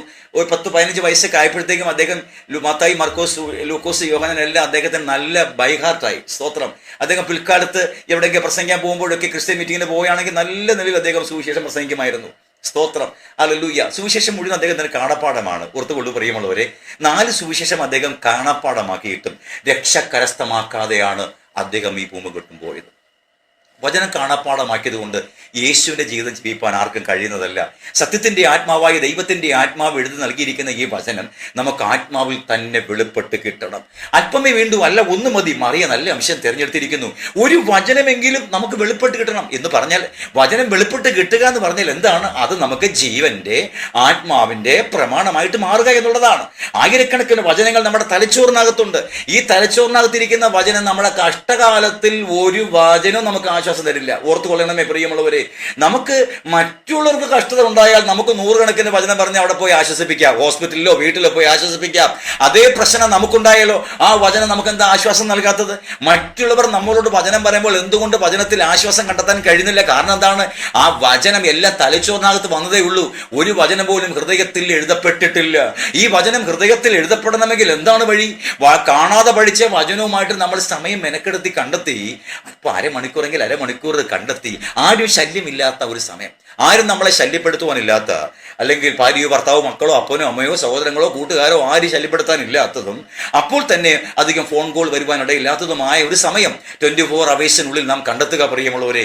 കണ്ടെത്തി ആ വചനവുമായി, അറിഞ്ഞ വചനവുമായി ദൈവത്തിന്റെ സന്നിധിയിൽ മുഴങ്കാലുകളെ മടക്കണം. ഹല്ലേലൂയ. രക്തത്താൽ വചനത്താൽ ചെയ്യാം. ഒറ്റ ആഗ്രഹം, കർത്താവേ, എൻ്റെ തലച്ചോറിലും എൻ്റെ കയ്യിലും ഇരിക്കുന്ന ഈ വചനത്തെ എൻ്റെ ഉള്ളിൽ ഒന്നാക്കി തരണമേ എന്ന വാഞ്ചയോടുകൂടെ ഈ വചനം നിങ്ങൾ ധ്യാനിക്കുവാൻ ആരംഭിക്കണം. സ്തോത്രം. ഞാൻ പറയാം, 1-2 മാസത്തിനുള്ളിലൊന്നും അങ്ങനെ ചിലപ്പം ഹൃദയത്തിന് ചൂട് പിടിച്ചൊന്നും വരികയില്ല. സ്തോത്രം. ചിലപ്പോൾ 2-3 വർഷമൊക്കെ എടുക്കാം. ഞാൻ എൻ്റെ ശുശ്രൂഷ ആരംഭിച്ച് 9ാമത്തെ വർഷത്തിലാണ് എൻ്റെ ഉള്ളിൽ വചനം എഴുതാൻ തുടങ്ങിയത്. ഹല്ലേലൂയ. സ്തോത്രം. അതോടകം എത്ര രാജ്യങ്ങൾ പോയി ഞാൻ ശുശ്രൂഷിച്ച ആളാണ്. ഏത് ശുശ്രൂഷ നമുക്ക് ചെയ്യാൻ അറിയത്തില്ല. ശവസംസ്കാരം നടത്തണോ, കല്യാണം നടത്തണോ, വീട് കുദാശ നടത്തണോ, അല്ല പെന്തക്കോസ്ത് ലോകത്തിൽ ഏതെല്ലാം ടൈപ്പ് ശുശ്രൂഷകളാണ് ഉള്ളത്. അത് 10 വാക്യം അറിയാമെങ്കിൽ ആർക്കാ ചെയ്യാൻ പറ്റാത്തത്? ഏത് കൺവെൻഷന് പ്രസംഗിക്കണം, ഏത് പരസ്യയോഗത്തിന് പ്രസംഗിക്കണം, ഏത് ടൈപ്പ് ശുശ്രൂഷ ചെയ്യണം പ്രിയമുള്ളവരെ. 10 വചനം അറിയാമെങ്കിൽ ആർക്ക്? നമ്മുടെ സൺഡേ സ്കൂൾ കുഞ്ഞുങ്ങൾക്ക് പോലും അറിയാമല്ലോ. ഒരു കല്യാണത്തിന് പോയാൽ ദൈവാസന്മാർ ഏത് വചനം പറയുമെന്ന് കുഞ്ഞുങ്ങൾക്കറിയാം. ഒരു മരണത്തിന് പോയാൽ ദൈവാസന്മാർ ഏത് വചനമാണ് പ്രസംഗിക്കാൻ പോകുന്നത് നമ്മുടെ കുഞ്ഞുങ്ങൾക്കറിയാം. സഭായോഗത്തിനാണെങ്കിൽ രാവിലെ 10 മണിക്ക് സഭയിൽ എന്ത് നടക്കും, 11 മണിക്ക് എന്ത് നടക്കും, 11:30 പള്ളിയിൽ എന്ത് നടക്കും, 12 മണിയാകുമ്പോൾ നമ്മുടെ കുഞ്ഞുങ്ങൾക്ക് അറിയാം. അവസാനം ഉച്ചയ്ക്ക് 1 മണിയാകുമ്പോഴേ എന്ത് നടക്കും എന്നുള്ള കാര്യം നമ്മുടെ കുഞ്ഞുങ്ങൾക്ക് എല്ലാം അറിയാവുന്ന കാര്യമാണല്ലോ പ്രിയമുള്ളവരെ. അതല്ല, ആത്മാവിനാൽ ഈ വചനം നമ്മുടെ ഉള്ളിൽ എഴുതണമെങ്കിൽ ഈ അറിഞ്ഞ വചനവുമായി ദൈവത്തിന്റെ സന്നിധിയിൽ അടുത്തു വരണം. എല്ലാ തിരക്കും മാറ്റിവെച്ച് അടുത്ത് വരണം. അടുത്ത് വന്ന് ഈ വചനത്തിന് മുമ്പിൽ ധ്യാനാത്മകമായ പശ്ചാത്തലം ഒരുക്കി, ഹല്ലേലൂയ, രക്തത്താൽ വചനത്താൽ ചെയ്യാം. ധ്യാനപീഠമതിൽ കയറി, ധ്യാനപീഠമതിൽ കയറി, ഉള്ളിലെ കണ്ണുകൾ കൊണ്ടു നീ കാണുക, ഉള്ളിലെ കണ്ണുകൾ കൊണ്ടു നീ കാണുക. ഉള്ളിലെ കണ്ടുകൊണ്ട് നമ്മുടെ വാഴ്ത്തപ്പെട്ടവനെ കാണുവാൻ തക്ക വിധമുള്ള വാഞ്ചയോടുകൂടെ അറിഞ്ഞ വചനമായ ദൈവത്തിന്റെ സന്നദ്ധയിൽ അടുത്തു വരിക. അറയിൽ കടന്ന് വാതിലടച്ച് ദൈവത്തിന്റെ സന്നദ്ധയിൽ യാചിക്കുക. ആ ധ്യാനത്തിലൂടെ ഒരിക്കൽ നിങ്ങളുടെ ഹൃദയത്തിന് ചൂട് പിടിക്കും. എനിക്കിപ്പോൾ 9 വർഷം എടുത്തു എൻ്റെ ധ്യാനത്തിൽ ഒരു വചനം എൻ്റെ ഉള്ളിൽ എഴുതാൻ. അതെൻ്റെ ജഡ സ്വഭാവം കൊണ്ടാണ്. ഒത്തിരി ജഡമോഹങ്ങളായിരുന്നു. ഏത് രാജ്യത്ത് ഏത് രാജ്യത്ത് പ്രസംഗിക്കാൻ പോയാലും പണം ഉണ്ടാക്കുക എന്നുള്ള ചിന്ത ഒരു കാലത്ത് എനിക്കുണ്ടായിരുന്നു പ്രിയമുള്ളവരെ. അതെൻ്റെ സ്വഭാവമായിരുന്നു. എനിക്ക് ഭയങ്കര പണത്തിൻ്റെ കുതിയനായിരുന്നു ഞാൻ. എത്ര കിട്ടിയാലും തികയില്ല. അങ്ങനെ ഒരു അവസ്ഥയായിരുന്നു. ലക്ഷക്കണക്കിന് മാസ വരുമാനം ഉണ്ടായിരുന്ന ഒരു ഉദ്ദേശിയായിരുന്നു ഞാൻ. അതൊന്നും എനിക്ക് തികയത്തില്ല. ഓരോ രാജ്യത്തിൽ പോകുമ്പോൾ പുതിയ സ്പോൺസേഴ്സിനെ കണ്ടെത്തുക എന്നുള്ളതാണ് എൻ്റെ ലക്ഷ്യം. ആ ഒരു മോഹം, ദ്രവ്യാഗ്രഹം സകല ദോഷത്തിന് കാരണമാണ്. ഈ സാധനം വന്ന് കയറിയാൽ പ്രശ്നം അതാണ്. അങ്ങനെ ആ ഒരു ദ്രവ്യാഗ്രഹം കാരണം ജഡിക സ്വഭാവ നിമിത്തം 9 വർഷം വേണ്ടി വന്നു ശുശ്രൂഷകരായി എനിക്ക് എൻ്റെ ഉള്ളിൽ ഒരു വചനം വെളിപ്പെട്ട് കിട്ടുവാൻ. തലച്ചോറിനകത്ത് 100 കണക്കിന് വചനമുണ്ട്. ബൈബിൾ കോളേജിൽ പഠിച്ച വചനങ്ങൾ, വീട്ടിൽ ധ്യാനിച്ച് കാണാതെ പഠിച്ച വചനങ്ങൾ, അനേക പ്രസംഗം കേട്ട വചനം. എൻ്റെ പിതാവ് ഒരു ഉപദേശിയായിരുന്നു, അദ്ദേഹത്തിന്റെ പ്രസംഗം കേട്ട വചനങ്ങൾ, ഇതെല്ലാം തലച്ചോറിനകത്ത് കിടക്കുകയില്ലേ. എല്ലാ ടൈപ്പ് ശുശ്രൂഷയും കൊച്ചിലെ മുതൽ കാണുകയാണ്. അപ്പോൾ ഈ ജ്ഞാനത്തിൽ ഇതെല്ലാം ചെയ്യാൻ കഴിയും. പരിജ്ഞാനത്തോടു കൂടെ എല്ലാം ചെയ്യാൻ കഴിയും. എല്ലാ കാര്യങ്ങളും ചെയ്യാൻ എല്ലാ ദൈവാസന്മാർക്ക് കൃപയാൽ എല്ലാവർക്കും അറിയാം. പക്ഷേ ഒരു വചനം പോലും ആത്മാവിൽ ഉള്ളിൽ എഴുതപ്പെട്ടിട്ടില്ല. അതെനിക്ക് അറിയുമില്ല. എൻ്റെ തലച്ചോറിനകത്ത് നിന്ന് ഞാൻ പറഞ്ഞ വചനങ്ങൾ എൻ്റെ ഉള്ളിൽ നിന്നാണ് ഞാൻ പറയുന്നത് എന്ന വ്യാജനയാണ് ഞാൻ പ്രസംഗിച്ചുകൊണ്ടിരുന്നത്. പക്ഷെ എനിക്ക് തിരിച്ചറിയാൻ കഴിഞ്ഞില്ല. എൻ്റെ തലച്ചോറിനകത്ത് ഞാൻ സംഭരിച്ച് വെച്ചിരുന്ന വചനങ്ങൾ ഞാൻ പ്രസംഗിക്കുമ്പോൾ പറയും, ദൈവമക്കളെ ഇതെൻ്റെ ഉള്ളിൽ നിന്നാണ് വരുന്നത്. ഞാൻ അങ്ങനെ വിചാരിച്ചിരുന്നത്. തലച്ചോറിലെയും ഉള്ളിലെയും അനുഭവത്തിന്റെ വ്യത്യാസം എനിക്ക് അറിയത്തില്ലായിരുന്നു. ഒരുത്തന്റെ തലച്ചോറിനകത്ത് നിന്ന് പ്രസംഗിക്കുമ്പോഴും ഒരുത്തന്റെ ഉള്ളിൽ നിന്ന് പ്രസംഗിക്കുമ്പോഴുള്ള ജീവിതാനുഭവം എന്തെന്ന് എനിക്ക് അറിയില്ലായിരുന്നു. ആ റിയൽ അനുഭവം എൻ്റെ ഉള്ളിൽ വരേണ്ടതിന് നീതിമാന ദൈവം എനിക്ക് 68 ലക്ഷം രൂപ കടം വരുത്തി. സ്തോത്രം. വരുത്തി എൻ്റെ മുമ്പും പിമ്പും ഇടവും വലവും എല്ലാം അടച്ചിട്ട് എന്നെ ദൈവ കർത്താവ് മര്യാദ പഠിപ്പിക്കാനായിട്ട് തുടങ്ങി. ഹല്ലേലൂയ. നീതിമാന ദൈവം വാഴ്ത്തപ്പെടുമാറാകട്ടെ. അങ്ങനെ ഞാൻ അടങ്ങി ഒതുങ്ങി എൻ്റെ ദ്രവ്യാഗ്രഹം എല്ലാം വിട്ടുകളഞ്ഞിട്ട് എൻ്റെ കർത്താവിൻ്റെ സതിലേക്ക് ഞാൻ നെടുമ്പാടെ വീണു. എൻ്റെ ശുശ്രൂഷയുടെ 10ാം വർഷത്തിൽ കർത്താവ് എനിക്ക് എന്താണ് പറ്റിയത്? ഹല്ലേലൂയ. 2017 ആ സംഭവം. 2017 കർത്താവേ എനിക്ക് എന്താണ് പറ്റിയത്? ഇത്രയും നൂറുകണക്കിന് ദൈവാസന്മാരെ മാസം തോറും ഞാൻ സഹായിക്കുന്ന ആളാണ്. എത്രയോ ദൈവാസന്മാർക്ക് ഈ ജില്ലയിൽ ഞാൻ വാഹനങ്ങളൊക്കെ വാങ്ങിച്ചു കൊടുത്തിട്ടുണ്ട്. എത്രയോ സാധുക്കളുടെ കല്യാണമൊക്കെ സൗജന്യമായി നടത്തി കൊടുത്തിട്ടുണ്ട്. എത്രയോ തയ്യൽ മിഷനുകൾക്ക് വിതരണം, ഈ ചാരിറ്റി വർക്കുകൾ. ഞങ്ങളുടെ ഗ്രാമപഞ്ചായത്തിൽ ഏകദേശം 33,000 പരം പേരുണ്ട്. അവരിൽ രാജൻ വിക്ടർ എന്ന് പറഞ്ഞാൽ എല്ലാവർക്കും എന്നെ അറിയാം. ഈ ഗ്രാമപഞ്ചായത്തിലുള്ള എല്ലാവർക്കും അറിയാം. ഇവിടുത്തെ പോലീസുകാർക്ക്, ഇവിടുത്തെ ഡിപ്പാർട്ട്മെന്റ് എല്ലാവർക്കും അറിയാം. കാരണം ഞാൻ ചാരിറ്റി ചെയ്യുന്ന ആളാണ്. ആയിരുന്നു, ഇപ്പോഴല്ല. 17 വരെ അങ്ങനെ ആയിരുന്നു. സ്തോത്രം, ഹല്ലേലൂയ. അതുകൊണ്ട് രാഷ്ട്രീയക്കാർക്കും എല്ലാവർക്കും എന്നെ അറിയാം. തോമസ് ഐസക് പോലുള്ള പഴയ മിനിസ്റ്ററൊക്കെ ഇവിടെ വന്ന് എൻ്റെ റൂമിൽ വന്ന് ഇരുന്നിട്ടുണ്ട്. രാഷ്ട്രീയക്കാരെ സ്നേഹിതം എല്ലാവരും എൻ്റെ സ്നേഹിതന്മാരായിരുന്നു ഒരിക്കൽ. കാരണം പാർട്ടിക്കാർക്കൊക്കെ ഇഷ്ടം പോലെ പൈസ കൊടുക്കുമായിരുന്നു. ഹല്ലേലൂയ. എൻ്റെ നാട്ടുകാരെല്ലാം കൂടെ ഒരു ദിവസം വന്ന് ഇവിടുത്തെ ക്ഷേത്രപ്പണിക്ക് വേണ്ടി പൈസ ഇല്ലാതെ വന്നപ്പോഴത്തേക്കും മഴക്കാലമായി പാസ്റ്ററെ ഞങ്ങളുടെ കാളിക്ഷേത്രം പൂർത്തീകരിക്കാൻ വഴിയാത്ത അവസ്ഥയിലായിരിക്കുന്നു. മഴക്കാലം വരുന്നു, ഞങ്ങൾക്ക് നിവൃത്തിയില്ല, കുറെ സിമെന്റ് എടുത്ത് തരണമെന്ന് പറഞ്ഞു. എനിക്ക് പൈസയുള്ള സമയമാണ്, നിന്നോട് ചോദിക്കുന്ന ഏവർക്കും കൊടുപ്പിൻ എന്ന കർത്താവിന്റെ പ്രമാണ നിമിത്തം നിങ്ങളെപ്പോലെ ആയിരക്കണക്കിന് ദൈവമക്കൾ കഷ്ടപ്പെട്ട് ജോലി ചെയ്ത് ഓരോ രാജ്യങ്ങളിൽ ജോലി ചെയ്ത് ഉണ്ടാക്കി കിട്ടുന്ന പൈസയുടെ ഒരു അംശം കർത്താവിന്റെ വേലയ്ക്ക് വേണ്ടി എനിക്ക് തരുമ്പോൾ ഞാനിവിടെ കുട്ടി രാജാവായിട്ട് വാണ് എൻ്റെ ഇഷ്ടം പോലെ ഞാൻ അങ്ങ് പോതിച്ചു പോലെ അങ്ങ് ജീവിക്കുകയാണ്. ഇല്ലേ? 30-40 പാക്കറ്റ് സിമെന്റ് എടുത്ത് കൊടുത്ത് ഇവിടെ തൊട്ടടുത്താണ് ആ ക്ഷേത്രം ഉള്ളത്. ആ ക്ഷേത്രം പണിയാൻ ഞാൻ ആ പൈസ കൊടുത്തത്. അല്ലെങ്കിൽ ആ മഴക്കാലത്ത് ഇടിഞ്ഞ് താഴെ വീണ് പോയേനെ. അപ്പൊ നാട്ടുകാർക്കും വീട്ടുകാർക്കും ഇവിടെ എല്ലാവർക്കും ഞാൻ ജനസമ്മതനായിട്ട് മാറി പ്രിയമുള്ളവരെ. പൈസ കൊണ്ട് ഇതെല്ലാം കളിക്കുന്നത്. അപ്പോൾ അതിനും പിശാചി ജ്ഞാനം ഉള്ളിൽ പകർന്നുകൊണ്ടേയിരുന്നു. ഇതാണ് ഏറ്റവും വലിയ കഷ്ടം. ലണ്ടനിലൊക്കെ പോകുമ്പോൾ ആൾക്കാരുടെ പേരൊക്കെ പറഞ്ഞ് ഞാൻ പ്രവചിക്കുകയാണ്. സത്യത്തിന്റെ ആത്മാവിലായിരുന്നില്ല എൻ്റെ പൊന്നു സഹോദരങ്ങളെ. ലണ്ടൻ ക്രോയിഡോണിൽ ഒരു ദൈവസഭയിൽ ഞാൻ പ്രസംഗിക്കുമ്പോൾ ഒരു പെൺകുട്ടിയുടെ പേര് ഞാൻ വിളിച്ചു. എൻ്റെ ജീവിതത്തിൽ ആദ്യമായിട്ടാണ് ഞാൻ പേര് വിളിക്കുന്നത്. പേര് വിളിച്ചപ്പോൾ ഒരു മലയാളി പെൺകുട്ടിയാണെങ്കിൽ ആ കൊച്ചിന്റെ പേര് ഇംഗ്ലീഷ് ടൈമാണ്. സഭയെല്ലാം സ്റ്റക്കായി. കാരണം ആ കുട്ടിയുടെ പേര് സഭയിൽ തന്നെ ഉള്ള എല്ലാവർക്കും അറിയത്തില്ല. മെയിൻസ് അസോസിയേറ്റ് പാസ്റ്റേഴ്സിന് മാത്രമേ ആ കുട്ടിയുടെ പേരും അറിയത്തുള്ളൂ. വേറെ ആർക്കും ആ പെൺകുട്ടിയുടെ പേര് അറിയത്തില്ല. സ്തോത്രം, ഹല്ലേലൂയ. സഭയെല്ലാം നിശ്ചലമായി. എന്തൊരു ദൂതാടെന്നാ പറയുന്നത്. പക്ഷെ അന്ന് എനിക്കറിയില്ല, ഞാൻ വഞ്ചകനും ചതീനമായ ദുഷ്ടന്റെ ആത്മാവിലാണ് ഞാൻ ശുശ്രൂഷിക്കുന്നതെന്ന് ഞാൻ അറിയുന്നില്ല. ഞാൻ വചനമാണ് സംസാരിക്കുന്നത്. ഒരു ഉപദേശിയുടെ മകനായിട്ട് ഞാൻ പ്രസംഗിക്കുകയാണ്. വചനം പറയുന്നു, അനുഭവം പറയുന്നു. ആർക്കും വിവേചിക്കാൻ കഴിയുന്നില്ലല്ലോ. ഞാൻ 10 വർഷം ഈ ശുശ്രൂഷ ലോകത്തിന് വിവിധ രാജ്യങ്ങൾ ചെയ്തിട്ട് കേരളത്തിലുള്ള പ്രസിദ്ധമായ എല്ലാ ദൈവസഭകളിലും ഞാൻ പോയി പ്രസംഗിച്ചിട്ട് എന്നിൽ വസിക്കുന്ന ആത്മാവ് വഞ്ചനയുടെ ആത്മാവാണെന്നും ആരും എന്നെ വിവേചിച്ചില്ലല്ലോ പ്രിയമുള്ളവരെ. ഇതാണ് സാത്താൻ താനും വെളിച്ചദൂതന്റെ വേഷം ധരിക്കുന്നു പറയുന്നത്. അവന്റെ ശുശ്രൂഷകന്മാർ നീതിയുടെ ശുശ്രൂഷകന്മാരുടെ വേഷം ധരിക്കും. അതുകൊണ്ട് ഒരു ദൈവദാസന്റെ ശുശ്രൂഷ കണ്ടിട്ട് അവരുടെ ജീവിതം അളക്കരുത്, മനസ്സിലാക്കരുത്. ഫലത്താലാണ് വൃക്ഷത്തെ തിരിച്ചറിയേണ്ടത്. ഒന്നുമല്ലെങ്കിലും ആ ദേവദാസന്റെ സ്വന്തം ഭാര്യയോട് പോയി ചോദിക്കണം, സഹോദരി നിങ്ങളുടെ ഭർത്താവ് എങ്ങനെയുണ്ട്? ആ സ്വന്തം ഭാര്യ നല്ല 100% സാക്ഷ്യം പറയുന്നില്ല എങ്കിൽ ആ ദേവദാസന്റെ ശുശ്രൂഷ നാം സംശയിക്കേണ്ടിയിരിക്കുന്നു. അത്ര തന്നെ. ഹല്ലേലൂയ. ഏതൊരു ശുശ്രൂഷകനാണെങ്കിലും അദ്ദേഹത്തിന്റെ സ്വന്തം ഭാര്യ ആ ദേവദാസനെ കുറിച്ച് പറയുന്ന സാക്ഷ്യമാണ് ഈ ഭൂമിയിലെ സാക്ഷ്യത്തിൽ ഏറ്റവും ഉന്നതപ്പെട്ട സാക്ഷ്യം. അതിൻ്റെ അപ്പുറം മറ്റൊരു സാക്ഷ്യമില്ല. ശുശ്രൂഷ നല്ലതാണ്, പക്ഷെ ഭാര്യയുടെ സാക്ഷ്യമില്ലെങ്കിലോ? കഴിഞ്ഞിടയ്ക്ക് ഞങ്ങൾക്ക് എല്ലാ മാസത്തിലും മിക്ക ആഴ്ചയിലും പരസ്യങ്ങളുണ്ട്. ഒരു ദിവസം ഞാൻ പ്രസംഗിക്കാൻ വിളിച്ചപ്പോൾ പ്രിയമുള്ളവരെ, ഞാൻ 3 ആഴ്ച കഴിഞ്ഞ് അറിഞ്ഞത് പ്രസംഗം അടിച്ച് പൊളിച്ച് പ്രസംഗിച്ച് പരസ്യോഗത്തിന് ഞങ്ങളുടെ പരസ്യോഗത്തിൽ പ്രസംഗിച്ച് എന്തൊരു വാക്സാമർത്ഥ്യത്തിലോ പ്രസംഗിച്ചതാണ്. 3 ആഴ്ച കഴിഞ്ഞപ്പോൾ ഭാര്യ വിളിച്ച് പറഞ്ഞു, പാസ്റ്ററെ അന്ന് എന്നെ അടുക്കള വെച്ച് കൊങ്ങയ്ക്ക് പിടിച്ച് ഇടിച്ചിട്ടാണ് എൻ്റെ ഭർത്താവ് നിങ്ങളുടെ കൂടെ വന്ന് പ്രസംഗിക്കാൻ വന്നതെന്ന്. ഞാൻ അന്തം വിട്ടുപോയി. കർത്താവ് എനിക്കത് വെളിപ്പെട്ട് കിട്ടിയില്ലല്ലോ. ഹല്ലേലൂയ. അപ്പൊ ഭാര്യയെ കൊങ്ങയ്ക്ക് പിടിച്ച് ഞെക്കിയിട്ട് 2 ഇടി കൊടുത്തിട്ടാണെങ്കിലും പരസ്യോഗത്തിന് പ്രസംഗിക്കുവാനോ കൺവെൻഷന് പ്രസംഗിക്കുവാനോ ചർച്ചിൽ പ്രസംഗിക്കുവാനോ അന്യഭാഷിക്കുന്ന ഒരു കുഴപ്പമില്ലല്ലോ. ഭാഷ വേറെയാണ് പ്രിയമുള്ളവരെ, സത്യത്തിന്റെ ആത്മാവല്ല, ഇത് വഞ്ചനയുടെ ആത്മാവാണ്. അതുകൊണ്ട് നിങ്ങളുടെ തലമുറകൾ വഞ്ചിതരാകരുത്. പ്രിയന്റെ വരവ് ഏറ്റവും അടുത്തിരിക്കുന്നത് കൊണ്ട് ഈ പ്രവാസകാലം വളരെ ഷോർട്ടാണ് ഇനിയുള്ളത്. അതുകൊണ്ട് നാം നേടേണ്ടത് നാം നേടിയിരിക്കണം. ഈ ഭൂമിയിൽ എന്തെല്ലാം നേടിയാലും നേടേണ്ടത് നേടിയില്ല എങ്കിൽ നമ്മുടെ ജീവിതം കട്ടപ്പുകയായിട്ട് മാറില്ലേ പ്രിയമുള്ള സഹോദരങ്ങളെ. ഇന്ന് രാത്രിയിൽ വളരെ ഗൗരവത്തോടു കൂടിയാണ് ഞാൻ സാക്ഷ്യം പറയുന്നത്. കർത്താവിന്റെ പുണ്യനാമം വാഴ്ത്തപ്പെടുമാറാകട്ടെ. വിവിധ രാജ്യങ്ങളിൽ പോയി എന്തുമാത്രം ശുശ്രൂഷകൾ ചെയ്തു. ഞാൻ ഓർക്കുന്ന എല്ലാവരും പറഞ്ഞ സത്യത്തിന്റെ ആത്മാവാണ്. ഇവിടെ കൗൺസിലിംഗ് വരുന്ന ഫാമിലീസിലൊക്കെ ഞാൻ പ്രിയമുള്ളവരെ 15-20 മിനിറ്റ് കഴിയുമ്പോഴത്തേക്ക് സഹോദരി നിങ്ങളുടെ ബാഗിൽ 2ാമത്തെ അറയിരിക്കുന്ന ആ കുപ്പി എടുക്കാൻ പറയും. വിഷക്കുപ്പിയുമായിട്ട് വന്ന കുടുംബങ്ങൾ ഇവിടെ ഉണ്ട്. വടക്കുന്നൊക്കെ കൗൺസിൽ പ്രാർത്ഥിക്കാൻ വേണ്ടി വരുന്നതാണ്. എൻ്റെ പേരെ കുറിച്ച് കേട്ടിട്ട്, പ്രവാചകനെന്ന് കേട്ടിട്ട് വടക്കു നിന്നൊക്കെ ഒരുപാട് പേര്, കോട്ടയം അവിടെ നിന്നൊക്കെ ആൾക്കാരിവിടെ വരാറുണ്ടായിരുന്നു പണ്ട്. സ്തോത്രം. വിഷക്കുപ്പി വരെ ഞാൻ ബാഗിൽ നിന്ന് എടുത്ത് കാണിച്ചിട്ടുണ്ട്. അവർ ഓർക്കുന്ന സത്യത്തിന്റെ ആത്മാവെന്ന് അവർ ഓർക്കുന്നത്. പക്ഷെ ഇന്ന് എനിക്കറിയാം അത് വഞ്ചനയുടെ ആത്മാവായിരുന്നു.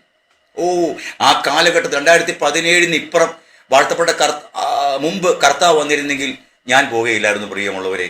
ഞാൻ നിത്യലജ്ജയ്ക്കായി മാത്രമേ ഉണരുകയുമായിരുന്നുള്ളൂ. എൻ്റെ കർത്താവിൻ്റെ കരുണയാൽ 2017 വരെ കർത്താവ് വന്നില്ല. അത് ഞാൻ വളരെ നന്ദിയോടുകൂടെ കർത്താവിന് ഒരിക്കൽ കൂടെ നന്ദി അർപ്പിക്കുകയാണ്. കർത്താവിൻ്റെ പുണ്യനാമം വാഴ്ത്തപ്പെടുമാറാകട്ടെ. സത്യത്തിൻ്റെ ആത്മാവ് എൻ്റെ മേൽ വന്നു കഴിഞ്ഞപ്പോൾ എന്നിലുണ്ടായിരുന്ന ദിവ്യാഗ്രഹങ്ങൾ എന്നെ വിട്ടുപോയി. എനിക്ക് പോകണം. ഞാൻ പിന്നെ അമേരിക്ക കാല് കുത്തിയിട്ടില്ല. എനിക്ക് വിസയൊക്കെ ഉള്ളതാണ്. സ്തോത്രം, ഹല്ലേലൂയ. സ്നേഹിതന്മാരെല്ലാം വിളിക്കാറുണ്ട്. ഞാൻ വരില്ല. കർത്താവ് എന്നോട് പറയാതെ ഞാൻ ഇന്ത്യ വിടില്ല. സ്തോത്രം. കർത്താവിൻ്റെ പറയേ, നീ അമേരിക്കയ്ക്ക് പോകൂ, ഇന്ന സന്ദേശം നിനക്കുണ്ട്, അല്ലെങ്കിൽ ഗൾഫിലേക്ക് പോകൂ, ഇന്ന സന്ദേശം നിനക്ക് തരാം, അല്ലെങ്കിൽ നീ പോയി അറിയിക്കൂ. കർത്താവ് പറയാതെ ഞാൻ ഇന്ത്യ വിടത്തില്ല. കർത്താവിൻ്റെ പുണ്യനാമം വാഴ്ത്തപ്പെടുമാറാകട്ടെ. ഹല്ലേലൂയ. പിന്നെ UK ഒരു 7 ദിവസത്തെ മീറ്റിങ്ങിന് കർത്താവിനെ അറിയിച്ചു. അതിനനുസരിച്ച് അവരുടെ ഫാസ്റ്റിംഗ് പറയുന്നത് അവരെന്നെ വിളിച്ചു. ഞാൻ പോയി ഉടനെ തിരിച്ചു വരികയും ചെയ്തു. പക്ഷേ ആ വചനം എല്ലാവരും അംഗീകരിച്ചോ എന്ന് എനിക്കറിയുമില്ല. സ്തോത്രം. കാരണം അത് കട്ടിയുള്ള ആഹാരമായിരുന്നു. കാരണം അത് ലോക സ്നേഹിതർക്ക് പറ്റുന്ന വചനമൊന്നും അല്ല ഈ വചനങ്ങൾ. ലോകം നമ്മുടെ ഉള്ളിലുണ്ടെങ്കിൽ ഇതുപോലെ കാഠിന്യമുള്ള ഒരു പ്രമാണം ഈ പ്രപഞ്ചത്തിലില്ല. പ്രിയമുള്ളവരെ, യോഹന്നാൻ പറയുന്നു കർത്താവിന്റെ കൽപ്പനകൾ ഭാരമുള്ളവയല്ല. പക്ഷേ യേശു പറഞ്ഞ പല വചനങ്ങളും പലർക്കും ഭാരമാണ്. കാരണം എന്താണ്? ലോകം നമ്മുടെ ഉള്ളിലായി പോയാൽ, ലോകം നമ്മുടെ ഉള്ളിലുണ്ടെങ്കിൽ ഇതുപോലെ പ്രയാസമുള്ള ഒരു പ്രമാണം ഈ പ്രപഞ്ചത്തിലില്ല. ലോകം നമ്മുടെ ഉള്ളിലില്ല എങ്കിൽ ഇതുപോലെ പ്രമാണിപ്പാൻ ഈസിയായ ഒരു പ്രമാണം ഈ പ്രപഞ്ചത്തിലില്ല. 2017 വരെ എനിക്ക് പല വചനങ്ങൾ എനിക്ക് കുരിശായിരുന്നു. അതുകൊണ്ട് എനിക്ക് സന്തോഷകരമായ വചനങ്ങളെ മാത്രം ഞാൻ പ്രസംഗിക്കാറുള്ളായിരുന്നുള്ളൂ. സ്തോത്രം. അതിന് താഴത്തെയോ മേളത്തെയോ വചനം ഞാൻ എടുക്കുകയില്ല. എടുത്താൽ എൻ്റെ സന്ദേശം തെറ്റും, രീതി തെറ്റും. കാരണം ലോകം പ്രസംഗിക്കണമല്ലോ, മനുഷ്യരെ ഇക്കിളിപ്പെടുത്തണമല്ലോ. മനുഷ്യരെ ഇക്കിളിപ്പെടുത്തി അവരുടെ കയ്യിലുള്ള ഡോളറും അവരുടെ മാർക്കും, ജർമ്മൻ മാർക്കൊക്കെ വാങ്ങി എനിക്കിവിടെ കൊണ്ടുവരണ്ടേ. അതുകൊണ്ട് ഏത് ജഡികനായാലും ഏത് കള്ള ബിസിനസ്സുകാരനാണെങ്കിലും അവനെ സന്തോഷിപ്പിച്ച് അവനെ ഇക്കിളിപ്പെടുത്തി, മകനെ നീയും ദേവനുടെ പിള്ള എന്ന് പറഞ്ഞ് അവനെ വാഴ്ത്തിപ്പാടി അവൻ്റെ കയ്യിരിക്കുന്ന കീശയിരിക്കുന്ന പൈസ എൻ്റെ കൈ വരുത്തിയിട്ട് ഞാൻ പ്രസംഗം നിർത്തത്തുള്ളൂ. അത്ര വശ്യസുന്ദരമായ ജഡിക ആലോചനകൾ പൈശാചികൻ എനിക്ക് ജ്ഞാനമായി പകർന്നു നൽകി. പ്രിയമുള്ളവരെ, വാക്കിന്റെ രീതിയെല്ലാം കഠിനമായി മാറി. ഒത്തിരി വാക്കിന്റെ ശൈലി വന്നു. എനിക്ക് സംസ്കൃതമാണോ മലയാളമാണോ പ്രസംഗിക്കുന്നതെന്ന് അറിയാൻ കഴിയാത്ത അവസ്ഥ എത്തി. അമേരിക്കയിലെ ക്യൂൻസ് ചർച്ച് കോഡില് 3 ദിവസത്തെ സുവിശേഷ യോഗത്തിന് 2 പേരാണ് മാറിയത് ട്രാൻസ്ലേഷൻ ചെയ്യാൻ കഴിയാതെ. അവർ പറയാണ് പാസ്റ്ററുടെ കഠിനമായ മലയാളം ഞങ്ങൾക്ക് മനസ്സിലാക്കാൻ പറ്റുന്നില്ല, പാടാണെന്ന് പറയുന്നു. സ്തോത്രം. അപ്പോൾ പിശാച് എന്നിൽ കയറുന്നത് അല്ലാതെ പരിശുദ്ധാത്മാവല്ല. ഹല്ലേലൂയ. അപ്പോൾ രാജമിക്തറിന്റെ പ്രസംഗം പരിഭാഷപ്പെടുത്താൻ അമേരിക്കയിൽ അന്ന് 2009 ആരുമില്ലേ. അപ്പോൾ അത് എന്നിൽ കയറി വന്ന ജഡിക മനുഷ്യനായിരുന്നു. ആ പൈശാചികൻ എന്നെ കൊണ്ട് കർത്തൃത്വം നടത്തിക്കൊണ്ടിരുന്നു. 3-ാം ദിവസം ആയപ്പോഴത്തേക്കും ന്യൂജേഴ്സിൽ നിന്ന് ഒരു ദൈവദാസനോ ആരോ ആണ് വിളിപ്പിച്ചത്. ഹല്ലേലൂയ. ആ കൺവെൻഷന് എനിക്ക് ട്രാൻസ്ഫർ ചെയ്യാനായിട്ട് ഇംഗ്ലീഷിലേക്ക്. അപ്പോൾ എൻ്റെ മനസ്സിൽ പറയാണ്, ഈ മനുഷ്യന് മനസ്സിലാക്കാൻ പ്രയാസമുള്ള നിലയിൽ പരമാവധി കഠിനമായ വാക്ക് ഉപയോഗിക്കണം. ഞാൻ പ്രസംഗിക്കുക, കർത്താവിനെ പ്രസംഗിക്കുകയാണ്. എൻ്റെ ഉള്ളിൽ പറഞ്ഞെന്താണ്? ഈ ആൾക്ക് പെട്ടെന്ന് മനസ്സിലാക്കാൻ പറ്റാത്ത അവസ്ഥയിൽ എത്രത്തോളം സാഹിത്യങ്ങൾ കയറ്റാമോ അത്രത്തോളം സാഹിത്യങ്ങൾ കയറ്റുക. ഇല്ലേ? അനുസൂത്യങ്ങളായ ദർശനങ്ങളുടെയും ശ്രവണങ്ങളുടെയും ബോധങ്ങളുടെയും ഫലമായി ഒരു നിശ്ചിത സമയ ചക്രത്തിനുള്ളിൽ ഒരു ജീവിത ചക്രത്തിന്റെ സമഗ്ര പ്രതീതി അനുഷ്യനം വികസനമായി തീരുന്ന പരിശുദ്ധാത്മാവിന്റെ പ്രവൃത്തി എന്ന് ഞാൻ നിങ്ങളോട് പറഞ്ഞാൽ നിങ്ങൾക്ക് എന്ത് മനസ്സിലായി? ആർക്കെങ്കിലും വല്ല മനസ്സിലായോ ഞാൻ ഈ പറഞ്ഞ കാര്യങ്ങൾ? ഇങ്ങനെ ജഡിക മനുഷ്യനിൽ ജ്ഞാനം പകർന്ന് വശ്യസുന്ദരമായ വാക്കുകളിലൂടെ ഒരു സത്യത്തിന്റെ വെളിപ്പാടിനെ മറച്ചു കളഞ്ഞ ദീർഘവർഷങ്ങൾ എനിക്ക് പാഴായി പോകുവാനിടയായി. കർത്താവിൻ്റെ പൊന്നുനാമം വാഴ്ത്തപ്പെടട്ടെ. എങ്കിലും എൻ്റെ പിതാവിനോടുള്ള ദൈവത്തിൻ്റെ കരുണയാലാകണം എന്നെ കർത്താവ് മടക്കി വിളിക്കുവാനിടയായത്. ഹല്ലേലൂയ. ആ കർത്താവിൻ്റെ സ്നേഹത്തിലേക്ക് എന്നെ കൊണ്ടുവരുവാനായിട്ട് ഇടയായി. പ്രിയമുള്ളവരെ, എൻ്റെ സ്വഭാവം എല്ലാം ചേഞ്ചായി. ഞാൻ മാറ്റിയതല്ല. സത്യത്തിൻ്റെ ആത്മാവ് എൻ്റെ മേൽ വന്നപ്പോൾ എൻ്റെ ജഡിക മോഹമെല്ലാം പോയി. എനിക്ക് ഒരു രാജ്യത്തും പോകണ്ട, എനിക്ക് പണവും വേണ്ട, എനിക്ക് ഒന്നും വേണ്ട. എൻ്റെ നീതിമാൻ വിശ്വാസത്താൽ ജീവിക്കുന്നത് എങ്ങനെയെന്ന് കർത്താവിനെ പഠിപ്പിക്കുവാനിടയായി. ഹല്ലേലൂയ. വിശ്വാസത്താൽ ഒരു ജീവിതം 2017 മുതൽ നയിക്കുവാൻ എൻ്റെ വാഴ്ത്തപ്പെട്ട കർത്താവ് എനിക്ക് മഹാഭാഗ്യം നൽകി. കർത്താവിൻ്റെ പുനർനാമം വാഴ്ത്തപ്പെടുമാറാകട്ടെ. അന്ന് മുതലാണ് എൻ്റെ ഫോട്ടോ ഒന്നും ആരും വച്ചിട്ടില്ല. മറ്റേ ഫ്ലക്സിലൊക്കെ വലിയ തലയാണ്. ആശാരുടെ മകൻ ഇവിടെ പ്രസംഗിക്കുന്നു. ഓരോ മുക്കിലും മൂലയിലും ഓരോ സുവിശേഷ യോഗത്തിന്റെ പോസ്റ്റർ എല്ലാവർക്കും കാണാൻ കഴിയുന്ന അവസ്ഥയായിരുന്നു. എന്നാൽ 2017 രാജൻ വിക്ടർ മരിച്ചു. ഹല്ലേലൂയ. ക്രിസ്തു എന്നിൽ ജീവിക്കുന്നു. ഹല്ലേലൂയ. അപ്പൊ ചത്തവന്റെ ഫോട്ടോ എടുത്ത് വെച്ച് ഫ്ലക്സിൽ അടിച്ചാൽ എങ്ങനെ ഇരിക്കും? ആരെങ്കിലും ശവത്തിന്റെ ഫോട്ടോ വയ്ക്കാറുണ്ടോ? സ്തോത്രം. ഇല്ലേ? ഇങ്ങനെയൊക്കെ പറയുമ്പോൾ നമുക്ക് പ്രയാസം തോന്നുമായിരിക്കും. പ്രയാസപ്പെടേണ്ട, നിങ്ങളങ്ങ് വിട്ട് കളഞ്ഞാൽ മതി. ഹല്ലേലൂയ. രക്തത്താൽ വചനത്താൽ ജയം. പുണ്യനാമം വാഴ്ത്തപ്പെടട്ടെ. ശവത്തിന്റെ ഫോട്ടോ, എൻ്റെ വാഴ്ത്തപ്പെട്ട കർത്താവ് എൻ്റെ ഉള്ളിൽ വസിക്കുന്നു.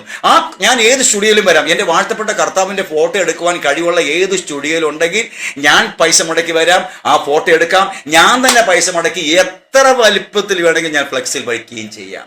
അല്ലാതെ രാജമിത്രന്റെ ശവത്തിന്റെ ഫോട്ടോ എടുത്ത് ആരും വെക്കണ്ട. ഹല്ലേലൂയ. ഈ ഒരു കാഴ്ചപ്പാടിലേക്ക് കർത്താവിനെ കൊണ്ടുവന്നു.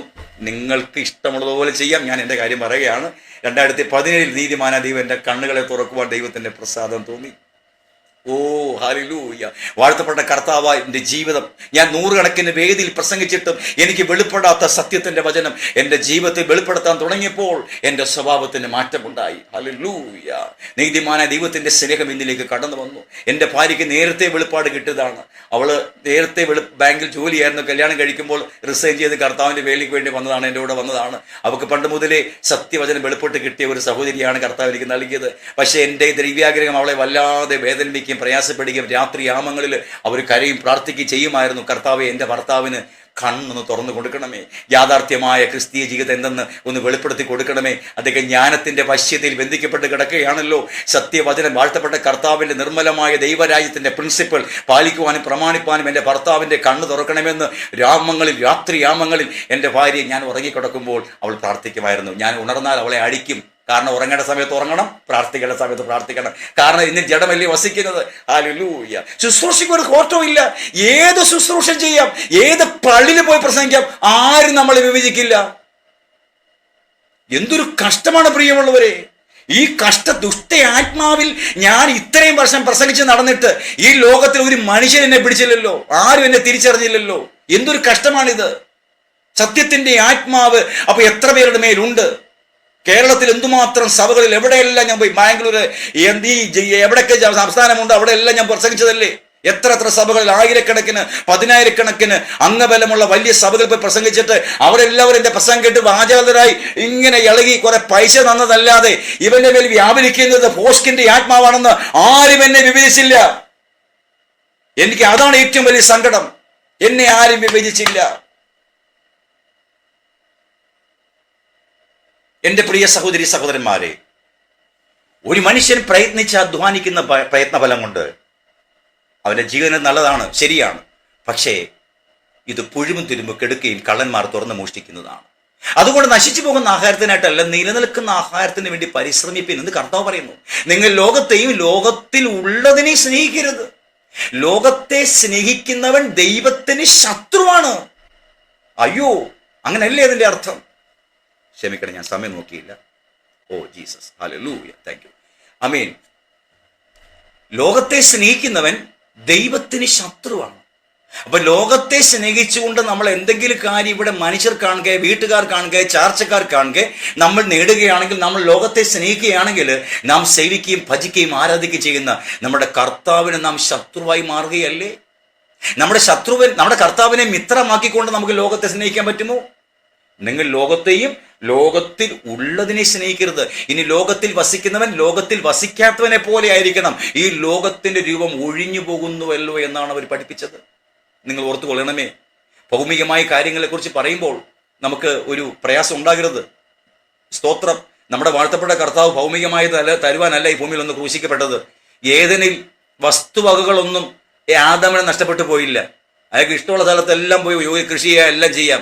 പാപം ചെയ്തതുകൊണ്ട് 1 സെന്റ് വസ്തു പോലും പുള്ളിക്ക് നഷ്ടപ്പെട്ടു പോയില്ല. ആകെ നഷ്ടപ്പെട്ടു പോയത് തേജസ് മാത്രമാണ്. ആ തേജസ്സിനെ മടക്കി കൊടുക്കുവാനായിട്ടാണ് വാഴ്ത്തപ്പെട്ട കർത്താവ് ഈ ഭൂമിയിലേക്ക് വന്നത്. നിങ്ങൾക്കറിയാമോ, നമ്മുടെ വാഴ്ത്തപ്പെട്ട കർത്താവായ യേശു ക്രിസ്തുവിനോട് കൂടെ നടന്നിട്ട് ദരിദ്രവാസിയായിട്ട് വന്ന ആരെങ്കിലും ധനികന്മാരായി തീർന്ന ഒരാളുടെ ചരിത്രം സുവിശേഷങ്ങളിലുണ്ടോ? ശേഷം അപ്പോസ്തലന്മാരുടെ കൂടെ വന്നതിന് ശേഷം, സഹോദരന്മാരെ, നിങ്ങളോട് കൂടെ കൂടിയ ശേഷമാണ് എൻ്റെ ബിസിനസ്സൊക്കെ ഡെവലപ്പായത്, എനിക്ക് സമ്പത്തൊക്കെ ഉണ്ടായത്. എനിക്ക് പണ്ട് വീടൊന്നും ഉണ്ടായിരുന്നില്ല, ഇന്ന് കർത്താവ് എനിക്ക് വീടും ഒരു ജോലിയൊക്കെ തന്നു എന്ന് പറയുന്ന ഒരു സാക്ഷ്യം പുതിയ നിയമത്തിൽ എവിടെയെങ്കിലും ഉണ്ടോ? നമ്മൾ ഈ കേൾക്കുകയും പറയുകയും ചെയ്യുന്ന സാക്ഷ്യങ്ങൾ, ഞാനൊക്കെ ഒത്തിരി സുവിശേഷം നടത്തുന്ന ആളാണ്, ഒരുപാട് സാക്ഷ്യം പറയാനൊക്കെ അവസരം സഹോദരന്മാർക്ക് കൊടുക്കാറുണ്ട്.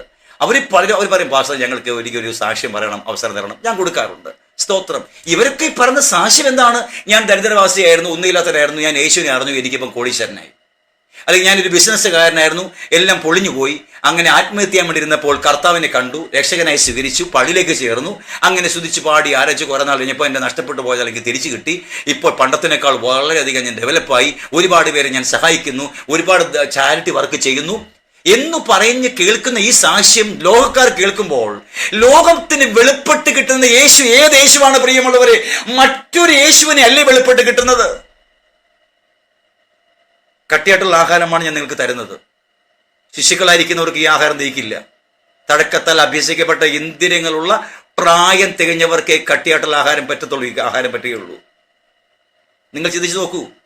യേശുവിൻ്റെ അടുത്ത് വന്ന് കർത്താവെ, കഴിഞ്ഞ വർഷം അങ്ങനെ കവർന്നഭൂമിയിൽ വന്നപ്പോൾ ഞാൻ ഇച്ചിരി പൊട്ടിപ്പൊളിഞ്ഞ് നിൽക്കുന്ന ഒരു കപ്പൽ ബിസിനസ്സുകാരനായിരുന്നു. പക്ഷേ അങ്ങ് എനിക്ക് വേണ്ടി പ്രാർത്ഥിച്ചിരുന്നു. എന്നാൽ ഈ ഒറ്റ വർഷം പോലും ആയില്ല, എന്നെ നഷ്ടപ്പെട്ടു പോയതല്ല തിരികെ കിട്ടി. ഞാനിപ്പോൾ വളരെ അനുഗ്രഹിക്കപ്പെട്ടു. ഞാൻ നിങ്ങളെ കണ്ട ഒരു നന്ദി വാക്ക് പറയാൻ വന്നതാണെന്ന് പറഞ്ഞുകൊണ്ട് ആരെങ്കിലും ഭൗമികമായ ഒരു പ്രോഗ്രസ് ലഭിച്ചിട്ട് യേശുവിൻ്റെ അടുത്ത് വന്ന് നന്ദി പറയുന്നവരായിട്ടോ, അല്ല പോട്ടെ യേശുവിൻ്റെ കാലശേഷം ശിഷ്യന്മാരുടെ കൂടെ ഉള്ളവരില്ലെങ്കിലും, നമുക്കിതെങ്ങനെ കിട്ടി? പുതിയ നിയമ സത്യസഭ വാഴ്ത്തപ്പെട്ട കർത്താവായ യേശുക്രിസ്തുവിന്റെ രക്തത്തിൻ പുതിയ നിയമമായ സത്യസഭയ്ക്ക് ദൈവം നൽകിയിരിക്കുന്ന അച്ചാരമായി പ്രമാണത്തിലില്ലാത്തത് നമുക്കെങ്ങനെ കിട്ടി? ഇതാണ് വഞ്ചകൻ, ഭയങ്കര ചതിയനാണ്. സാത്താൻ താനും വെളിച്ചദൂതന്റെ വേഷം ധരിക്കുന്നുവല്ലോ. എൻ്റെ പിതാവ് ദീർഘവർഷങ്ങൾ കഷ്ടപ്പെട്ട് കർത്താവിന്റെ വേല ചെയ്തതാണ്.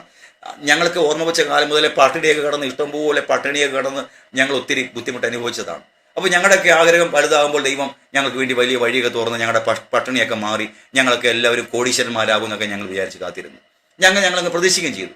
അങ്ങനെ കാരണം പിതാവ് കഷ്ടപ്പെട്ട് വേല ചെയ്തതുകൊണ്ട് ഞങ്ങളെല്ലാം ലോകത്തെ ധനികന്മാരായിട്ട് മാറും. അത് ദൈവം മാനിക്കുമല്ലോ. ഇങ്ങനെയൊക്കെ നമ്മൾ പഠിച്ചിരുന്നത്. പക്ഷേ ആ ധനം എനിക്ക് കിട്ടി. ലൗകികമായി ഞാൻ ഏറ്റവും അധികം ഉയർന്നു. ഒത്തിരി വരുമാനമായി. എനിക്ക് ധാരാളം 10-15 രാജ്യങ്ങളിൽ നിന്ന് എനിക്ക് മാസ വരുമാനമായി. പണം ഇഷ്ടം പോലെയായി. ചാരിറ്റിക്ക് ഇഷ്ടം പോലെ ചെയ്യാൻ തുടങ്ങി. ആശാരീശയുടെ ഒരു മകനെ ഇങ്ങനെ അനുകരിച്ചില്ലെങ്കിൽ പിന്നെ ആരുടെ മകനെ അനുകരിക്കേണ്ടത്? പക്ഷേ എസ്രായുടെ പുസ്തകം 2-ാം അധ്യായത്തിൽ വായിക്കുമ്പോൾ ബർസില്ലായുടെ പെൺമക്കളുടെ പേരിനാൽ അറിയപ്പെട്ടിരുന്ന ആ കുലം ആലയത്തിന്റെ പുനരുത്ഥാനത്തിന് വേണ്ടിയിട്ട് ഫണ്ട് കൊടുക്കുന്ന കൂട്ടത്തിൽ എന്തോ ഫണ്ട് അവർ കൊടുത്തത്, എന്തോ ഒരു എമൗണ്ട് അവർ കൊടുത്തത് ഇല്ലേ?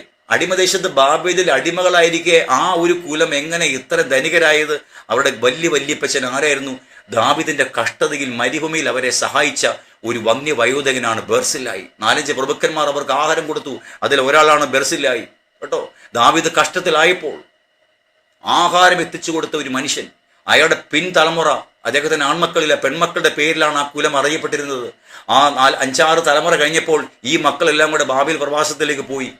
പക്ഷെ നീതിമാന ദൈവം തൻ്റെ പിതാക്കന്മാർ അല്ലെങ്കിൽ ബർസില്ലായി തൻ്റെ ദാസനായ ദാവീദിന് ചെയ്ത ആ നന്മ, ആ ഉപകാരം മറന്നു പോകാതെ ആ അടിമദേശത്ത് ദൈവം ആ ബർസില്ലായുടെ പെൺമക്കളുടെ വംശ പരമ്പരയെ ധനികന്മാരാക്കി. എസ്ര ഫണ്ട് ശേഖരിക്കുമ്പോൾ അവർ കൊടുത്ത എമൗണ്ടൊക്കെ നിങ്ങൾ വായിച്ചു നോക്കിയാൽ മതി. 2-ാം അധ്യായത്തിൽ കാണാം. എസ്ര പുസ്തകം 2-ാം അധ്യായത്തിൽ കാണാം. എന്നാൽ പ്രശ്നം എന്താണ്?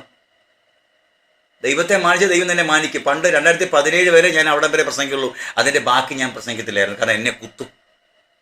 എന്നാൽ കൃപയാൽ അതിന്റെ ബാക്കി പ്രസംഗിക്കാൻ ഇപ്പോൾ ദൈവം എനിക്ക് പ്രാഗൽഭ്യം നൽകി. സ്തോത്രം. അതിന്റെ ബാക്കി എന്താണ്? പൈസ വാങ്ങിച്ചു വെച്ചിട്ട് പുരോഹിതൻ ചോദിക്കുകയാണ്, നിങ്ങൾ ഏത് ഗോത്രത്തിലുള്ളവരാണ്? അത് ഞങ്ങൾ ലേവ്യ ഗോത്രത്തിലുള്ളവരാണ്. ഓ, പുരോഹിത ഗോത്രമാണോ? ശരി, നിങ്ങളുടെ വംശാവലി രേഖ ഒന്ന് കാണിക്കൂ. ഈ പണം വന്നപ്പോൾ വംശാവലി രേഖ സൂക്ഷിക്കുന്ന കാര്യം അങ്ങ് മറന്നുപോയി. എന്താ വംശാവലി രേഖ? പെന്തക്കോസ്തിൽ എന്താണ്, അല്ലെങ്കിൽ ക്രിസ്ത്യ ജീവിതത്തിൽ എന്താണ്? വിശുദ്ധ ജീവിതം. ആമേൻ. സമ്പത്ത് വന്ന് കയറിയാൽ വിശുദ്ധ ജീവിതം നഷ്ടപ്പെട്ടു പോകുന്ന അറിയില്ല എൻ്റെ പൊന്നു പ്രിയമുള്ളവരെ, എൻ്റെ പ്രിയം. എനിക്ക് പറ്റിയ കാര്യം ഞാൻ ഈ പറയുന്നത്. അനുഗ്രഹവും വാഗ്ദത്വമാണെന്ന് തെറ്റിദ്ധരിപ്പിച്ച് എനിക്ക് പൈസക വന്ന് കയറിയപ്പോൾ വംശാവലി രേഖ സൂക്ഷിക്കുന്ന കാര്യത്തിൽ ഞാൻ പരാജിതനായി. സ്തോത്രം. അവരപ്പോഴാണ് കിടന്ന് തപ്പുന്നേ. അപ്പോൾ എന്ത് ചെയ്തു? വംശാവലി രേഖ നിങ്ങളുടെ കയ്യിലില്ലേ? അവരെ അശുദ്ധരെന്നെണ്ണി ആലയത്തിന്റെ പണിക്ക് വേണ്ടി ഇത്രയും പൈസ കൊടുത്തിട്ട് അവർക്ക് ഒരു ആനുകൂല്യം കൊടുക്കാതെ അവരെ അശുദ്ധരെന്നെണ്ണിയിട്ട് പൗരോഹിത്യത്തിൽ നിന്ന് അവരെ നീക്കിക്കളഞ്ഞു എന്നാ കാണുന്നേ. ഉരിമും തുമ്മിമുള്ള ഒരുവൻ, വെളിപ്പാടും സത്യമുള്ള ഒരുവൻ നിങ്ങളുടെ ഇടയിൽ നിന്ന് എഴുന്നേൽക്കുന്ന ആൾ വരെ വിശുദ്ധമായത് തൊടുക പോലും അരുത് എന്നവർക്ക് നിർദ്ദേശം കൊടുത്തു.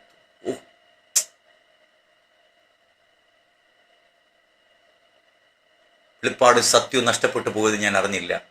സത്യത്തിന്റെ ആത്മാവിന്റെ പേരിലാണ് ഞാൻ ഇതെല്ലാം ചെയ്തുകൊണ്ടിരുന്നത്. പക്ഷെ ഞാൻ അറിഞ്ഞില്ല, വഞ്ചകനും ചതിയനുമായവന്റെ ആത്മാവിലാണ് ഇത് ചെയ്യുന്നത്. ഈ അന്യഭാഷയും ഈ വെളിപ്പാട്, ഈ ദർശനവും ഈ ആഖ്യാനവും പേര് പറയുന്നതും ഊതി തള്ളിയിടുന്നതും പൂതത്തെ ഇളക്കുന്നതും എല്ലാം മറ്റവന്റെ ആത്മാവാണെന്ന് ഞാൻ അറിഞ്ഞിരുന്നില്ല. പ്രിയമുള്ളവരെ, എൻ്റെ യേശുവിന്റെ ജീവിതവുമായി എനിക്കൊരു ബന്ധവുമില്ല. എനിക്ക് ദ്രവ്യാഗ്രഹമില്ല. എൻ്റെ ആഗ്രഹം ശുശ്രൂഷയിൽ വഴി ഇഷ്ടം പോലെ തുറക്കുന്നു. ആശ എൻ്റെ അപ്പൻ്റെ പേര് പറഞ്ഞാൽ താമസിക്കാൻ സൗകര്യമുണ്ട്. ഏത് വീട്ടുകാരെ ആശാരി അറിയാവുന്ന ഏത് വീട്ടുകാരെ എന്നെ താമസിപ്പിക്കാത്ത ഏത് രാജ്യത്ത് പോയാൽ എന്താണ്? അവരെല്ലാം എന്നെ താമസിപ്പിക്കും. കാരണം ആശാരിയുടെ മകനാണ്. ആശാരി വിഷയം എല്ലാവർക്കും അറിയാം. അതുകൊണ്ട് എന്നെ താമസിപ്പിക്കും. താമസിക്കാൻ വീട് പ്രയാസമില്ല, റൈഡ് വണ്ടി പ്രയാസമില്ല. ആൾക്കാരെന്നെ കൊണ്ടുവിടും. എനിക്ക് ടിക്കറ്റ് എടുക്കേണ്ട, ടിക്കറ്റ് എനിക്ക് എടുത്ത് അയച്ചു തരും. എനിക്ക് 5 പൈസ മുടക്കില്ലാതെയാണ് ഓരോ രാജ്യത്ത് ഞാൻ പോവുകയും വരികയും ചെയ്തത്. ആയിക്കൊണ്ടിരുന്നത് അന്ന് അങ്ങനെ ആയിരുന്നു. പ്രിയമുള്ളവരെ, 3 ദിവസത്തേക്ക് ഞാൻ അമേരിക്ക മീറ്റിങ്ങിന് പോയിട്ടുണ്ട്. ഒറിഗണിൽ 3 ചർച്ച കൊണ്ട് 3 ദിവസം ഫാസ്റ്റിംഗ് പ്രയറിന് ഞാൻ പോയി. ഞായറാഴ്ച ഇവിടുത്തെ സഭ കഴിഞ്ഞ് രാത്രി ഞാൻ ട്രിവാൻഡ്രം എയർപോർട്ടിൽ കയറി, എമിറേറ്റ്സിൽ കയറി. അവിടെ ചെന്നിട്ട് പിറ്റേ ആഴ്ച ഞായറാഴ്ച വെളുപ്പിന് ഞാൻ 3:30 ട്രിവാൻഡ്രം എയർപോർട്ടിൽ മടങ്ങിയെത്തി. 3 ദിവസം മീറ്റിംഗ് കഴിഞ്ഞിട്ട്. കഴിഞ്ഞ ഞായറാഴ്ച ഞാൻ എൻ്റെ പള്ളിയിൽ ഇവിടെ ഉണ്ട്, പിറ്റേ ഞായറാഴ്ച ഞാൻ ഇവിടെ പള്ളിയിലുണ്ട്. ഇതിനിടയ്ക്ക് 3 ദിവസം അമേരിക്ക മീറ്റിങ്ങിന് പോയിട്ട് ഇങ്ങനെയൊക്കെയായിരുന്നു എൻ്റെ സ്വഭാവം. അടുത്തൊരു ചർച്ചിലേക്ക് ഞാൻ പോകില്ല, അഹങ്കാരമായിരുന്നു. ഇത്രയും പൈസ മുടക്കി ആ സഭക്കാർ വിളിക്കുമ്പോൾ, പക്ഷേ അടുത്ത ചർച്ചക്കാർ ഒരു 3 ദിവസം മീറ്റിങ്ങിൽ പറഞ്ഞിരിക്കുകയാണ്, റിട്ടേൺ ടിക്കറ്റ് എപ്പോൾ എടുക്കണം, അത് ഈ മീറ്റിംഗ് കഴിഞ്ഞ് ഒരു ദിവസം റെസ്റ്റ് പിറ്റേ ദിവസം എടുക്കണം. അഹങ്കാരമാണ്. അന്ന് അഹങ്കാരമായിരുന്നു. അങ്ങനെ 3 ദിവസത്തേക്കൊക്കെ അമേരിക്ക പോയിട്ട് വരുന്നത്. ഹല്ലേലൂയ. നാട്ടുകാർ ഇവിടെ സഭക്കാർ പോയി, ഞങ്ങളുടെ പാസ്റ്റർ ഭയങ്കര തിരക്കാണ്, അമേരിക്ക പിശാചായിരുന്നു. പ്രിയമുള്ളവരെ, നിങ്ങൾ ഈ കാര്യം നിങ്ങൾ എങ്ങനെ മനസ്സിലാക്കുന്നത് എനിക്കറിയില്ല. എൻ്റെ ജീവിത അനുഭവമാണ് ഞാൻ നിങ്ങളോട് തുറന്നു വയ്ക്കുന്നത്. എനിക്കൊരു ലജ്ജയില്ല. സ്തോത്രം. എൻ്റെ സ്നേഹിതൻ പറഞ്ഞ പാസ്റ്റർ, നിങ്ങൾ ഇങ്ങനെയൊക്കെ പ്രസംഗിക്കാൻ തുടങ്ങിയാൽ നിങ്ങൾക്ക് ഇനി വിദേശത്ത് പോയാൽ മീറ്റിംഗ് ഒന്നും കിട്ടത്തില്ല. അതുകൊണ്ട് നിങ്ങൾക്ക് എന്തെങ്കിലും ബലഹീനത ഉണ്ടായിട്ടുണ്ടെങ്കിൽ നിങ്ങൾ ലോക്കൽ സഭ എന്നിട്ട് പറഞ്ഞാൽ മതി. മാലോകരെ വിളിച്ച് അറിയിച്ചാൽ നിങ്ങൾക്ക് ഒരു രാജ്യത്ത് മീറ്റിംഗ് കിട്ടത്തില്ല. എൻ്റെ ദൈവം, എനിക്ക് മീറ്റിംഗ് വേണ്ട. ആമേൻ. നീതിമാന ദൈവം. നമ്മൾ എന്തിനധികം പാപം ചെയ്യാൻ തുടങ്ങുന്നത്? പരിശുദ്ധാത്മാവ് പറയാതെ ആത്മാവ് പറയുന്നു എന്ന് പറഞ്ഞ് ഞാനൊരു വാക്ക് നിങ്ങളോട് പറഞ്ഞാൽ, പ്രിയമുള്ളവരെ, ഞാൻ അവിടെ ചെന്ന കണക്ക് കൊടുത്ത് ഊപ്പാട് വരില്ലേ? എൻ്റെ ഊപ്പാട് വരത്തില്ലേ? നമ്മുടെ വാഴ്ത്തപ്പെട്ട കർത്താവിൻ്റെ ആത്മാവ് പറഞ്ഞിട്ടില്ലാതെ ആത്മാവ് നിങ്ങളോട് പറയുന്നു എന്ന് ഞാൻ പറഞ്ഞാൽ, പണ്ട് ഞാൻ അങ്ങനെ ഇഷ്ടംപോലെ പറഞ്ഞിട്ടുണ്ട്. 5-6 വചനം അങ്ങോട്ട് എടുത്തിട്ടിട്ട് ആൾക്കാരെ ഇളക്കുന്ന ഏലിയാവിന്റെ ദൈവം എന്നൊക്കെ പറഞ്ഞ് അങ്ങോട്ട് ഇളക്കി അങ്ങോട്ട് ഇട്ടിട്ട് 2 അന്യഭാഷ പറഞ്ഞിട്ട് ആത്മാവ് സംസാരിക്കുന്നു പറഞ്ഞുകൊണ്ട് ഞാൻ സംസാരിക്കുന്നത്. 100 കണക്കിന് ആൾക്കാരെല്ലാം അന്യഭാഷയിൽ ആരാധിക്കും. പക്ഷെ ഞാനും അറിയുന്നില്ല ആത്മാവ് വേറെയാണെന്ന്. ഞാനും അറിയുന്നില്ല. അതല്ലേ ഏറ്റവും വലിയ വഞ്ചന. ഇന്ന് രാത്രിയിൽ ഈ ആത്മീക ശുശ്രൂഷയിൽ വളരെ വിനാന്യുതനായി ഞാൻ നിങ്ങളെ പ്രബോധിപ്പിക്കുന്നത്. സ്തോത്രം. ഓർമ്മ വെച്ച കാലം മുതൽ ഞാൻ പെന്തക്കോസ്ത് അനുഭവമാണ്. എൻ്റെ പിതാവ് ഒരു സുവിശേഷകനായിരുന്നു. കുഞ്ഞിലെ മുതലേ ക്രിസ്തീയ ജീവിതത്തിൻ്റെ ഓരോ വശങ്ങൾ കണ്ടും കേട്ടു വളർന്ന ഒരു തലമുറ എന്ന നിലയിൽ, അനേക ദേവദാസന്മാരുമായുള്ള ആത്മബന്ധം ഉള്ള ഒരു വ്യക്തി എന്ന നിലയിൽ, വിവിധമായ ജീവിത അനുഭവങ്ങളിലൂടെ കർത്താവിനെ കടത്തിവിട്ടു എന്ന അനുഭവം ഉള്ള നിലയിൽ ഞാൻ നിങ്ങളെ പ്രബോധിപ്പിക്കുവാൻ ഉച്ചിക്കുന്നത്, സ്തോത്രം, ഏത് ആത്മാവിനെ വിശ്വസിക്കാതെ ആത്മാവ് ഉയരത്തിൽ നിന്നുള്ളവയോ എന്ന് ശോധന കഴിക്കണം. ഫലത്താൽ മാത്രമാണ് വൃക്ഷത്തെ തിരിച്ചറിയേണ്ടത്. ഹല്ലേലൂയ. സത്യത്തിൻ്റെ ആത്മാവായ ദൈവത്തിൻ്റെ ആത്മാവ് നമ്മുടെ ഉള്ളിൽ ഉണ്ടെങ്കിൽ നമ്മളെ നയിക്കുന്നത് യേശുവിനെ പോലെ ജീവിക്കുവാനായിട്ടാണ്.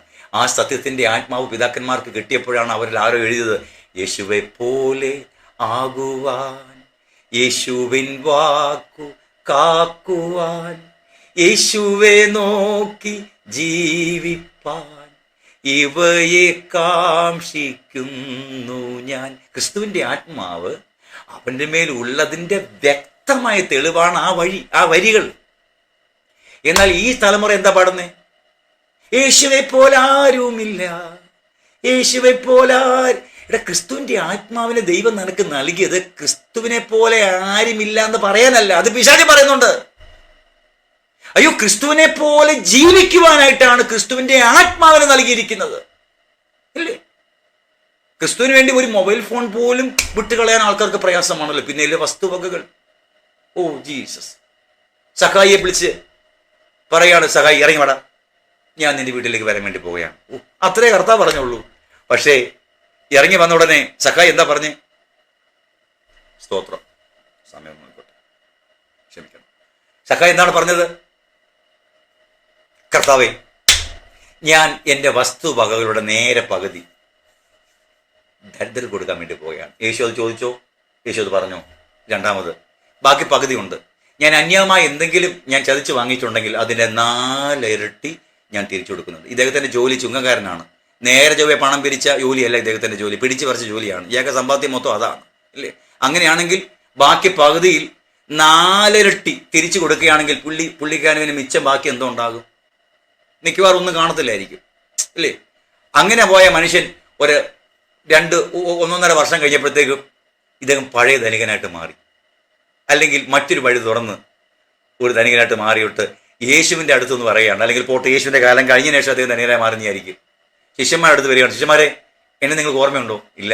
സാർ ആരാണ്? മനസ്സിലായില്ല. സക്കായി പണ്ടത്തെ മരത്തിൽ കയറിയിരുന്ന് എൻ്റെ വീട്ടിൽ നിങ്ങൾ ആരെ കഴിച്ച് മറന്നുപോയോ?